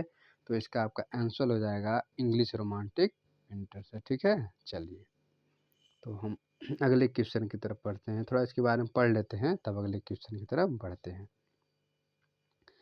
देखिए क्या चीज़ दिया है कि 1795 ईस्वी में कांस्टेबल को कला शिक्षक के लिए लंदन जाने की आज्ञा मिल गई। वहाँ उनकी भेंट रॉयल अकादमी में रिचर्ड पिल्स के शिष्य जोसेफ फेरिंगटन से हुई और फेरिंगटन ने कांस्टेबल को अपना कला संबंधित विचारों से अवगत कराया था। ठीक, चलिए अब बढ़ते हैं अगले प्रश्न की तरफ, क्या कह रहा है, थोड़ा और भी इसको देख लेते हैं। 1902 ईस्वी में अपने दृश्य चित्रों को प्रथम प्रदर्शनी की, किंतु उसका अधिक स्वागत नहीं हुआ और एक प्रसिद्ध क्या है? इंग्लिश दृश्य चित्रकार माने जाते हैं। क्या है? इंग्लिश दृश्य चित्रकार के रूप में माने जाते हैं। चलिए आगे तरफ हम बढ़ते हैं अगले क्वेश्चन की तरफ। अगला हमारा क्वेश्चन संख्या है 97। देखिए क्या कह रहा है। द थिंकर नामक मूर्तिकार किसकी है? जो मूर्ति है द थिंकर, ये किसकी है? ये ड्यूलर की है, माइकलेंजेलो की है, राफेल की है कि रोंदा की? और द थिंकर की बात करें तो किसकी है? ये रोंदा जी की है। ठीक है, चलिए किसकी है? ये रोंदा जी की है। आगे बढ़ते हैं हम लोग। अगला क्या है, चीज़ों को अच्छे से समझिएगा। द थिंकर नामक प्रतिमा फ्रांसीसी मूर्तिकार रोदिन द्वारा निर्मित है। इसकी अन्य कृतियों में सेंट जॉन वापिस्ते एडम आदि थे। ठीक है, चलिए आगे तरफ हम बढ़ते हैं। कह रहा मोनालिसा कहाँ संग्रहित? किसकी बात कर रहा है? मोनालिसा कहाँ संग्रहित है? म्यूज द लुब्र में है, ओरसस म्यूजियम में है, म्यूज द स्क्वायर ब्रालने है, या म्यूज द रोंदा है? इसमें से आपको आंसर देना है कि मोनालिसा का संग्रह कहाँ इस समय है। तो ये आपका म्यूसी द लुब्र में है। कहाँ? म्यूसी द लुब्र में है। चलिए थोड़ा देखते हैं इसके बारे में। मोनालिसा इटालियन चित्रकार लियोनार्डो द विंची द्वारा 1503 से 6 ईस्वी के मध्य चित्रित की गई थी और वर्तमान में यह पेरिस के लूव्र संग्रहालय में संरक्षित है। आगे तरफ हम लोग देखते हैं 99 नंबर क्वेश्चन। ध्यान दीजिए क्या कह रहा है। 99 नंबर कह रहा है सनराइज इम्प्रेशन, ठीक, का चित्रकार कौन था? क्लोद मोने, एडवर्ड माने, पाल गोंगवा और विसेंट वान गॉग। कौन है बताइए इसका आंसर। ठीक है, तो इसका आंसर आपका था क्लोद मोने। कौन थे? क्लोद मोने जी थे। चलिए क्लोद मोने जी थे। आगे क्या है इनके बारे में थोड़ा देखते हैं। कह रहा है कि 1872 ईस्वी में फ्रांस की राजकीय ललित कला अकादमी से तिरस्कृत नए चित्रकारों ने मिलजुल कर अपने चित्रों की एक प्रदर्शनी की और इस प्रदर्शनी में मोने का एक दृश्य चित्र इम्प्रेशन सनराइज सूर्योदय का प्रभाव पुराने कला मर्मज्ञों को बड़ा अच्छा लगा था। ठीक है, बहुत अच्छा ये कलाकृति उन्होंने बनाई थी। चलिए अगला हमारा है 100 नंबर क्वेश्चन। क्या कह रहा है? कह रहा है रेमंड ड्यूसा विलो हार्स शीर्षक की मूर्ति किसने बनाई थी? स्टील, कांसा, ग्रेनाइट और मार्बल। ठीक है, तो इसका आपका आंसर हो जाएगा मार्बल से। ठीक से, मार्बल से। चलिए आगे हम बढ़ते हैं। कह रहा है कि रेमंड ड्यूसा का हॉर्स शीर्षक मूर्ति कांस्य में बनी है और यह दादावाद शैली के कलाकार हैं। चलिए आगे देखते हैं। अगला प्रश्न हमारा क्या है। फावाद का सबसे प्रमुख चित्रकार कौन था? सेजान, पिकासो, गोगवा की मातिस? अगर फावाद की अगर हम बात करें तो मातिस था। कौन था? मातिस। ठीक है, ये मातिस थे आपके। चलिए हम आगे तरफ बढ़ते हैं, इनके बारे में कुछ जानकारी लेते हैं मातिस के बारे में।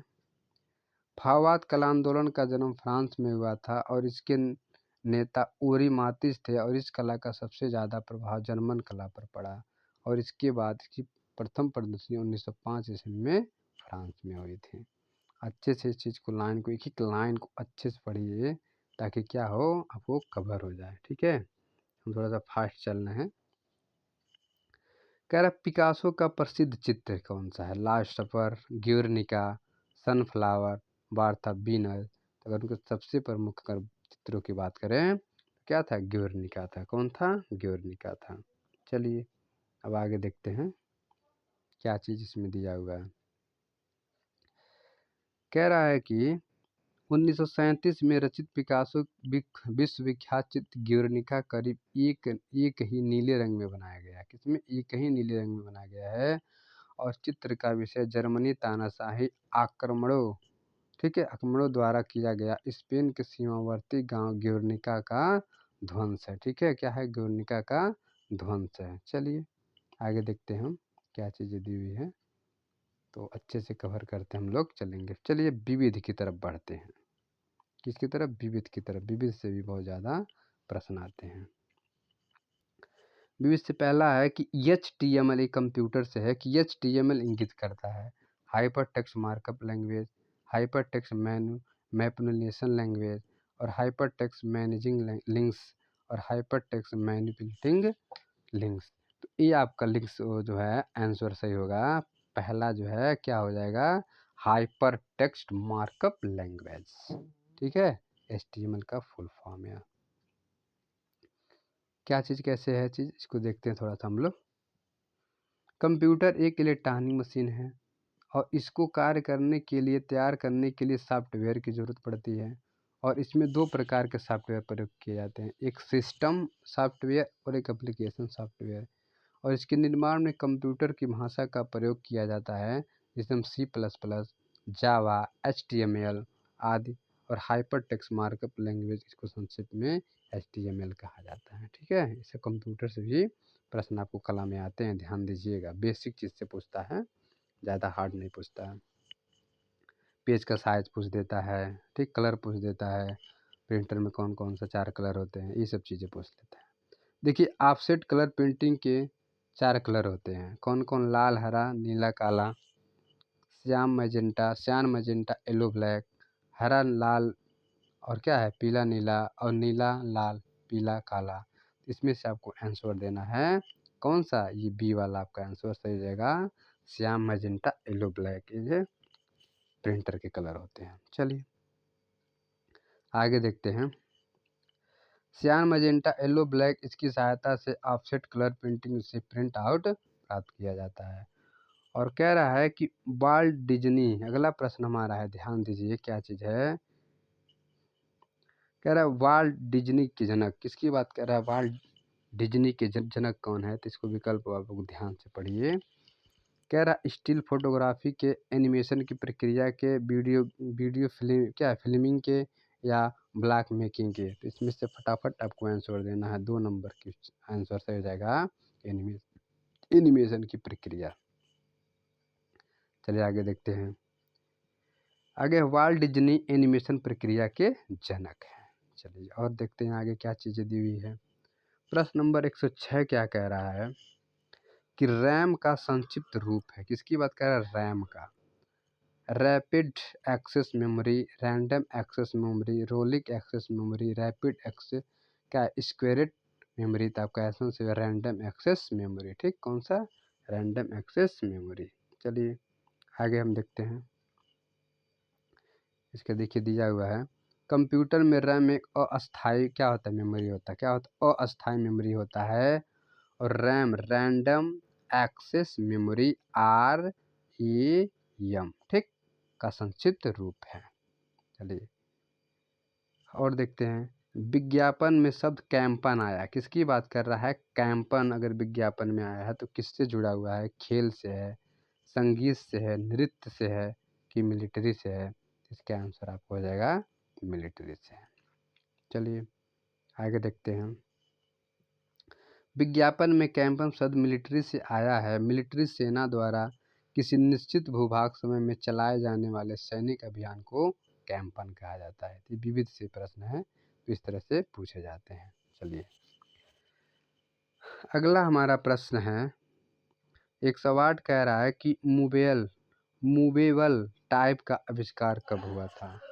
तो 1440 AD में, फिर उसके बाद आपका 1440 ईस्वी में, और आगे क्या चीज़ दिया हुआ है इसको देखते हैं हम लोग। ध्यान से चीज़ को समझिएगा तब हम आगे की तरफ बढ़ेंगे। चलिए 1540 AD में और 1560 AD में, इसका आपका आंसर सही क्या हो जाएगा, इसका आपका आंसर हो जाएगा पहला 1440 AD में, 1440 ईस्वी में। चलिए आगे तरफ हम बढ़ते हैं, नीचे की तरफ। ठीक है, तो इसमें कुछ दिया हुआ है, इसको नोटिस को हम लोग पढ़ते हैं पहले, तब आगे की तरफ बढ़ेंगे। कह रहा है कि सन 1440 ईस्वी में जर्मन के जोहन गुटेनबर्ग ने गतिशील अक्षरों क्या है, मूवेबल लेटर्स से लिखित संदेश अक्षरों के मुद्रण का आविष्कार किया था। और गुटेनबर्ग के इस मुद्रण के आविष्कार से टाइप तथा टाइप के संयोजन से टाइपोग्राफी का विकास होता है। चलिए आगे देखते हैं हम, अगला क्या है। न्यूज़पेपर बंगाल गजट के संस्थापक का नाम बताना है। क्या बताना है? न्यूज़पेपर जो बंगाल गजट है इसके संस्थापक का आपको नाम देना है। इसके संस्थापक कौन थे? चलिए आगे देखते हैं हम। क्या है? डेविड ओग्लिवी, जेम्स ऑगस्ट और क्या बोलनी बी पाल्मर और A.W. आयर। तो इसमें से आपका आंसर हो जाएंगे दूसरा नंबर जो है जेम्स अगस्त। कौन हो जाएंगे? जेम्स अगस्त। चलिए आगे देखते हैं। आगे भारत में प्रकाशित पहला समाचार पत्र बंगाल गजट था जो वर्ष 1780 में जेम्स ऑगस्टन हिक्की द्वारा कलकत्ता से प्रकाशित किया गया था। चलिए आगे देखते हैं हम लोग। 110 नंबर क्वेश्चन क्या कह रहा है? विज्ञापन के पितामह किसे कहा जाता है? प्रहलाद कक्कड़ को, डेविड ओग्लिवी को और प्रसून जोशी को, अलेक्जेंडर को। तो इसमें आपको जो आंसर देना है 110 नंबर का दूसरा सही हो जाएगा डेविड ओग्लिवी। ठीक, कौन? डेविड ओग्लिवी सही हो जाएगा। चलिए बारे में देखते हैं। विज्ञापन का पितामह डेविड ओग्लिवी को कहा जाता है। ध्यातव्य है कि विज्ञापन का आधुनिक पितामह अल्बर्ट डेविड लास्कर को कहा जाता है। चलिए आगे देखते हैं क्या चीज़ें दिया हुआ है, ध्यान से पढ़िए और चीज़ों को समझिए। 111 नंबर क्वेश्चन पढ़िए। LCD मॉनिटर में LCD का अर्थ है, किसकी बात कर रहा है? LCD की बात कर रहा है। Liquid crystal display, low cost digit, liquid cadmium display और लो कंजप्शन डिस्प्ले। अगर LCD की अगर हम बात करें तो ये आपका पहला ऑप्शन ये सही होगा। ठीक है, लिक्विड क्रिस्टल डिस्प्ले। चलिए हम आगे की तरफ अब देखते हैं अल्लाह क्या कह रहा है। कह रहा है कि मॉनिटर सॉफ्ट आउटपुट उपकरण है जिसका उपयोग कंप्यूटर में सबसे अधिक किया जाता है और इसी के माध्यम से कंप्यूटर पर होने वाले कार्य को सूचना रहती है और उसे आउटपुट डिवाइस कहा जाता है। वर्तमान समय में LCD मॉनिटर का प्रयोग किया जाता है। लिक्विड से बने होने के कारण इसके प्रयोग से लाइट या ऊर्जा की बचत होती है और LCD का मतलब होता है लिक्विड क्या है? Crystal display. ठीक है, इसमें यही चल ही रहा है। इसमें पहले ज़माना में जो टीवी बड़ी बड़ी रहती थी उसका सिस्टम अब खत्म हो गया है। फिर आगे देखते हैं सेरीग्राफ किस तकनीक का नाम, किसकी बात कर रहा है? सेरीग्राफ। तो silk screen printing, would cut printing, integrated printing, lithograph printing. तो ये आपका सही हो जाएगा पहला सिल्क स्क्रीन प्रिंटिंग। क्या हो जाएगा? सिल्क स्क्रीन प्रिंटिंग सही हो जाएगा। चलिए आगे देखते हैं इसमें क्या चीज़ें दिया हुआ है। स्क्रीन मुद्रण वर्तमान समय में मुद्रण की एक महत्वपूर्ण विधि है। इसको सेरीग्राफी और पोरस सरफेस प्रिंटिंग के नाम से जाना जाता है और इसमें सिल्क या नायलॉन का एक महीन कपड़ा प्रयोग किया जाता है जिसमें जाली मैश होता है और इसीलिए इसे स्क्रीन प्रिंटिंग क्या है? सिल्क स्क्रीन प्रिंटिंग कहा जाता है। चलिए आगे देखते हैं, अगले प्रश्न की तरफ हम बढ़ते हैं आगे। अगला प्रश्न हमारा क्या है? ठीक है, चलिए अगला प्रश्न हमारा है 113 नंबर क्वेश्चन। क्या कह रहा है? कह रहा किताब के पिछले सिरे मोटाई को क्या कहा जाता है? किताब जो होता है, सॉरी एक मिनट, इस तरह से जब किताब बनते हैं तो जो पिछला हिस्सा होता है इसका, ठीक है, ये जो पिछला वाला हिस्सा जब पढ़ते हैं जिसमें क्या सब कुछ चिपका रहता है, इसको क्या कहते हैं? 4 एज वाल। ठीक, और स्केचिंग या स्पाइन, तो इसको हम नाम देते हैं स्पाइन। क्या नाम देते हैं? स्पाइन नाम देते हैं। चलिए आगे देखते हैं हम। अगला हमारा है किताब के पिछले सिर की मोटाई को स्पाइन और किताब की मोटाई को वाल कहा जाता है। पिछले सिर को अगर पूछेगा तो स्पाइन कहा जाएगा और किताब की मोटाई पूछ रहा है तो उसको हम वाल कहते हैं। क्या? किताब की मोटाई अगर पूछेगा वाल और पीछे की मोटाई पूछेगा तो स्पाइन कहते हैं। चलिए आगे देखते हैं। विश्व फोटोग्राफ दिवस मनाया जाता है 5 सितंबर को, 19 अगस्त को, 14 नवंबर को, 7 दिसंबर को। किसकी बात कर रहा है?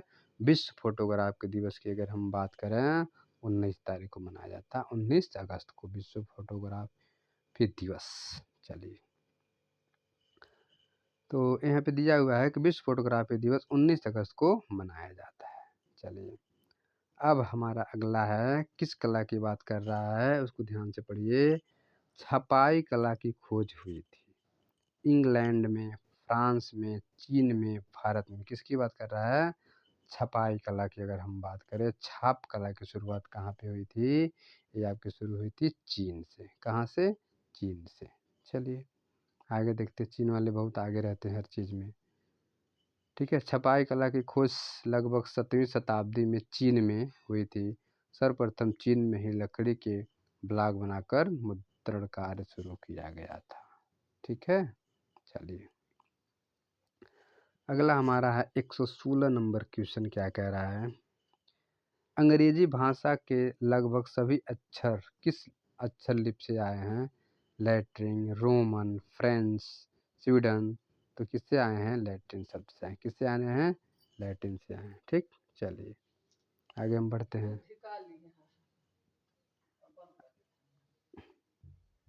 आगे देखिए क्या दिया हुआ है।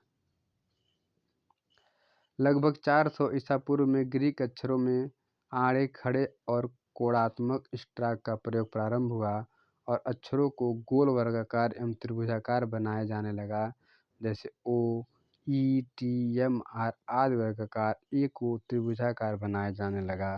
प्राचीन लैटिन के 21 वर्णों का आधुनिक 26 वर्णों का ABCD लेके जेड तक के स्वरूप दिया गया। चलिए आगे देखते हैं। 117 नंबर क्वेश्चन कह रहा, कोई नाम चिन्ह अन्य तरीकों जो किसी कंपनी को उसका प्रयोग करने का न्यायिक अधिकार प्रदान करता है उसे क्या कहते हैं? Trademark, registration, brand, company. इसका आपका आंसर हो जाएगा क्या चीज़? ट्रेडमार्क। क्या कहा जाता है? ट्रेडमार्क कहा जाता है। चलिए आगे देखते हैं हम लोग क्या चीज़ें हैं, ध्यान से पढ़िए। कह रहा है कि किसी भी कंपनी की सामूहिक छवि व्यापारिक चिन्हों से बनती हैं, जिसे कंपनी का प्रतीक चिन्ह, मोनोग्राम या लोगो शामिल होते हैं, जिसको सरकार के द्वारा प्रमाणित कराया जाता है, जिसे ट्रेडमार्क कहा जाता है। और ट्रेडमार्क से ही वस्तु की उपयोगिता का पता चलता है। ठीक है, ट्रेडमार्क से हम वस्तु की उपयोगिता का जानकारी को इकट्ठा करते हैं। चलिए आगे देखते हैं हम। अगला क्वेश्चन क्या है हमारा? 118 नंबर क्वेश्चन देखिए कहाँ है, नीचे है। चलिए आगे देखते हैं। 118 नंबर क्वेश्चन कह रहा है कि जॉन सेनफेल्डर ने किसका आविष्कार किया था? कौन? जॉन सेनफेल्डर ने। तीनों ने किसकी आविष्कार की थी? लिथोग्राफी की आविष्कार की थी। किस चीज़ की? लिथोग्राफी का आविष्कार किया था। चलिए आगे देखते हैं हम, आगे क्या चीज़ें दी हुई है। कह रहा दिया हुआ कि सेनफेल्डर ने लिथोग्राफी का आविष्कार माना जाता है। किसके द्वारा? सेनफेल्डर को लिथोग्राफ का आविष्कार माना जाता है। और सेनफेल्डर ने इस क्रिया को रसायन मुद्रण का नाम दिया था। और इसका लिथोग्राफी नामकरण 1813 ईस्वी में एच वैक्स ने दिया था। और भारत में सन 1822 ईस्वी में कोलकाता में फ्रांस के कलाकार बेनलोस एवं सिविंगा द्वारा लिथोग्राफी मुद्रण प्रारंभ किया गया। चलिए आगे देखते हैं। 119 नंबर क्वेश्चन क्या चीज़ दिया हुआ है? कह रहा है 119 कि भारतवर्ष में प्रकाशित पहला अखबार Indian Express, Hindustan Times, the Hindu, Bengal gazette. और पहले पेपर की अगर हम लोग बात करें तो कौन सा था? बंगाल गजट था। ठीक है, चलिए प्रश्न संख्या 109 की व्याख्या करें। चलिए कोई बात नहीं है। अगला हमारा क्वेश्चन 120 कह रहा है कि टेलीविज़न मीडिया पर प्रचार की कीमत का आधार समय, जगह, प्रोडक्शन, रंग। और मीडिया पर अगर हम बात करें तो समय का डिपेंड होता है। किसकी समय होता है? समय का डिपेंड होता है। चलिए आगे देखते हैं। वर्तमान समय में प्रचार के माध्यम में पोस्टर, टेलीविज़न, नुक्कड़ नाटक आदि का प्रयोग किया जा रहा है, जिसमें सबसे महंगा एवं प्रभावशाली प्रचार का माध्यम टेलीविज़न मीडिया को माना जा रहा है। और इस माध्यम में धन की भरपाई समय के अनुसार की जाती है। चलिए आगे देखते हैं हम क्या चीज़ और दिया हुआ है। प्रश्न को ध्यान से पढ़िए। 121 नंबर क्वेश्चन कह रहा है कि बोल्टिंग क्लॉथ का उपयोग किस प्रिंटिंग प्रक्रिया में किया जाता है? लिथोग्राफी, शिला मुद्रण में, अम्लांकन एचिंग में, वुडकट कास्ट में, सिल्क स्क्रीन छपाई। बताए, इसमें से आपको आंसर देना है। इसका आंसर आपका कौन सा हो जाएगा? 4 नंबर क्वेश्चन हो जाएगा क्या? एक सेकेंड, मिल्क स्क्रीनिंग छपाई। चलिए आगे देखते हैं। अगला क्या है? एक लकड़ी के फ्रेम में सिल्क अथवा मोल्टिंग क्लॉथ को कैनवास की तरह लगा देते हैं, फिर उस पर लिथो के स्टोन प्लेट की तरह आकृति उतार लेते हैं। क्या है? आकृति को हम उतार लेते हैं। चलिए आगे देखते हैं हम। अगला क्या चीज़ कह रहा है? कह रहा है विज्ञापन कैरेक्टर गट्टू का निर्माण किया था। ठीक है, कौन? आर के नारायण, अजीत निनान, के एस कुलकर्णी, आर के लक्ष्मण। तो आपका हो जाएंगे आर के लक्ष्मण। ठीक है, कौन? आर के लक्ष्मण जी। चलिए इनके बारे में थोड़ा देखते हैं। विज्ञापन करेक्ट गट्टू का निर्माण आर के लक्ष्मण ने किया था और इसका जन्म 24 अक्टूबर 1941 ईस्वी को कर्नाटक के मैसूर में हुआ था। यह भारत के कार्टूनिस्ट कलाकार हैं और इनकी जो है कॉमन मैन नाम रचना द टाइम्स ऑफ इंडिया में लिखी गई, जो ये क्या है? कार्टून श्रृंखला है। चलिए अब हम देखते हैं आगे की तरफ। ठीक है, अगला हमारा क्वेश्चन क्या है उसको थोड़ा सा देखते हैं ध्यान से। कागज़ का वास्तविक आकार पूछ रहा है। ठीक है, A4 कागज़ का वास्तविक माप पूछ रहा है। 210 गुणे 297 मिमी, 297 गुणे 420 मिमी, 210 गुणे 287 मिमी और 228 गुणे 287 मिमी। इसका आंसर आपका क्या सही होगा? इसका आपका आंसर हो जाएगा पहला वाला 210 गुणे कितना हो जाएगा? 297। चलिए आगे देखते हैं हम के बारे में थोड़ा सा देखते हैं क्या चीज़ें दी हुई है। देखिए साइज आ गया कि A4 कागज़ का वास्तविक माप 210 गुणे 297 मिमी है और A0 कागज़ का आकार 1 वर्ग मीटर होता है। इसके आधे भाग को 1/4 भाग को A2 और 8वें भाग को A3 अथवा आदि क्रमानुसार विभाजित किया जाता है। ठीक है, तो इस तरह से इसको विभाजन किया जाता है। देखिए A0 अगर बात करें तो 841 गुणे 1189 मिलीमीटर और A1 की बात करें तो 594 गुणे 841 मिलीमीटर और A2 की बात करें 420 से 594 मिलीमीटर और A3 की बात करें 297 से 420 मिलीमीटर और A4 का अगर बात करें 210 गुणे 297 मिलीमीटर। ठीक है, चलिए अब हमारा अगला क्वेश्चन है, इसको ध्यान से पढ़िए और बताइए। इनमें से कौन मूर्तिकार हैं? रामकिंकर बैंस, एम.एस. हुसैन, अनुपम सूद और रणवीर सिंह बिष्ट। इसका आपका आंसर हो जाएगा, मूर्तिकार की अगर बात कर रहा है तो रामकिंकर बैंस जी हो जाएंगे। ठीक, चलिए अगला हमारा क्या चीज़ है इसके बारे में पढ़ते हैं इनको, तब आगे की तरफ बढ़ेंगे।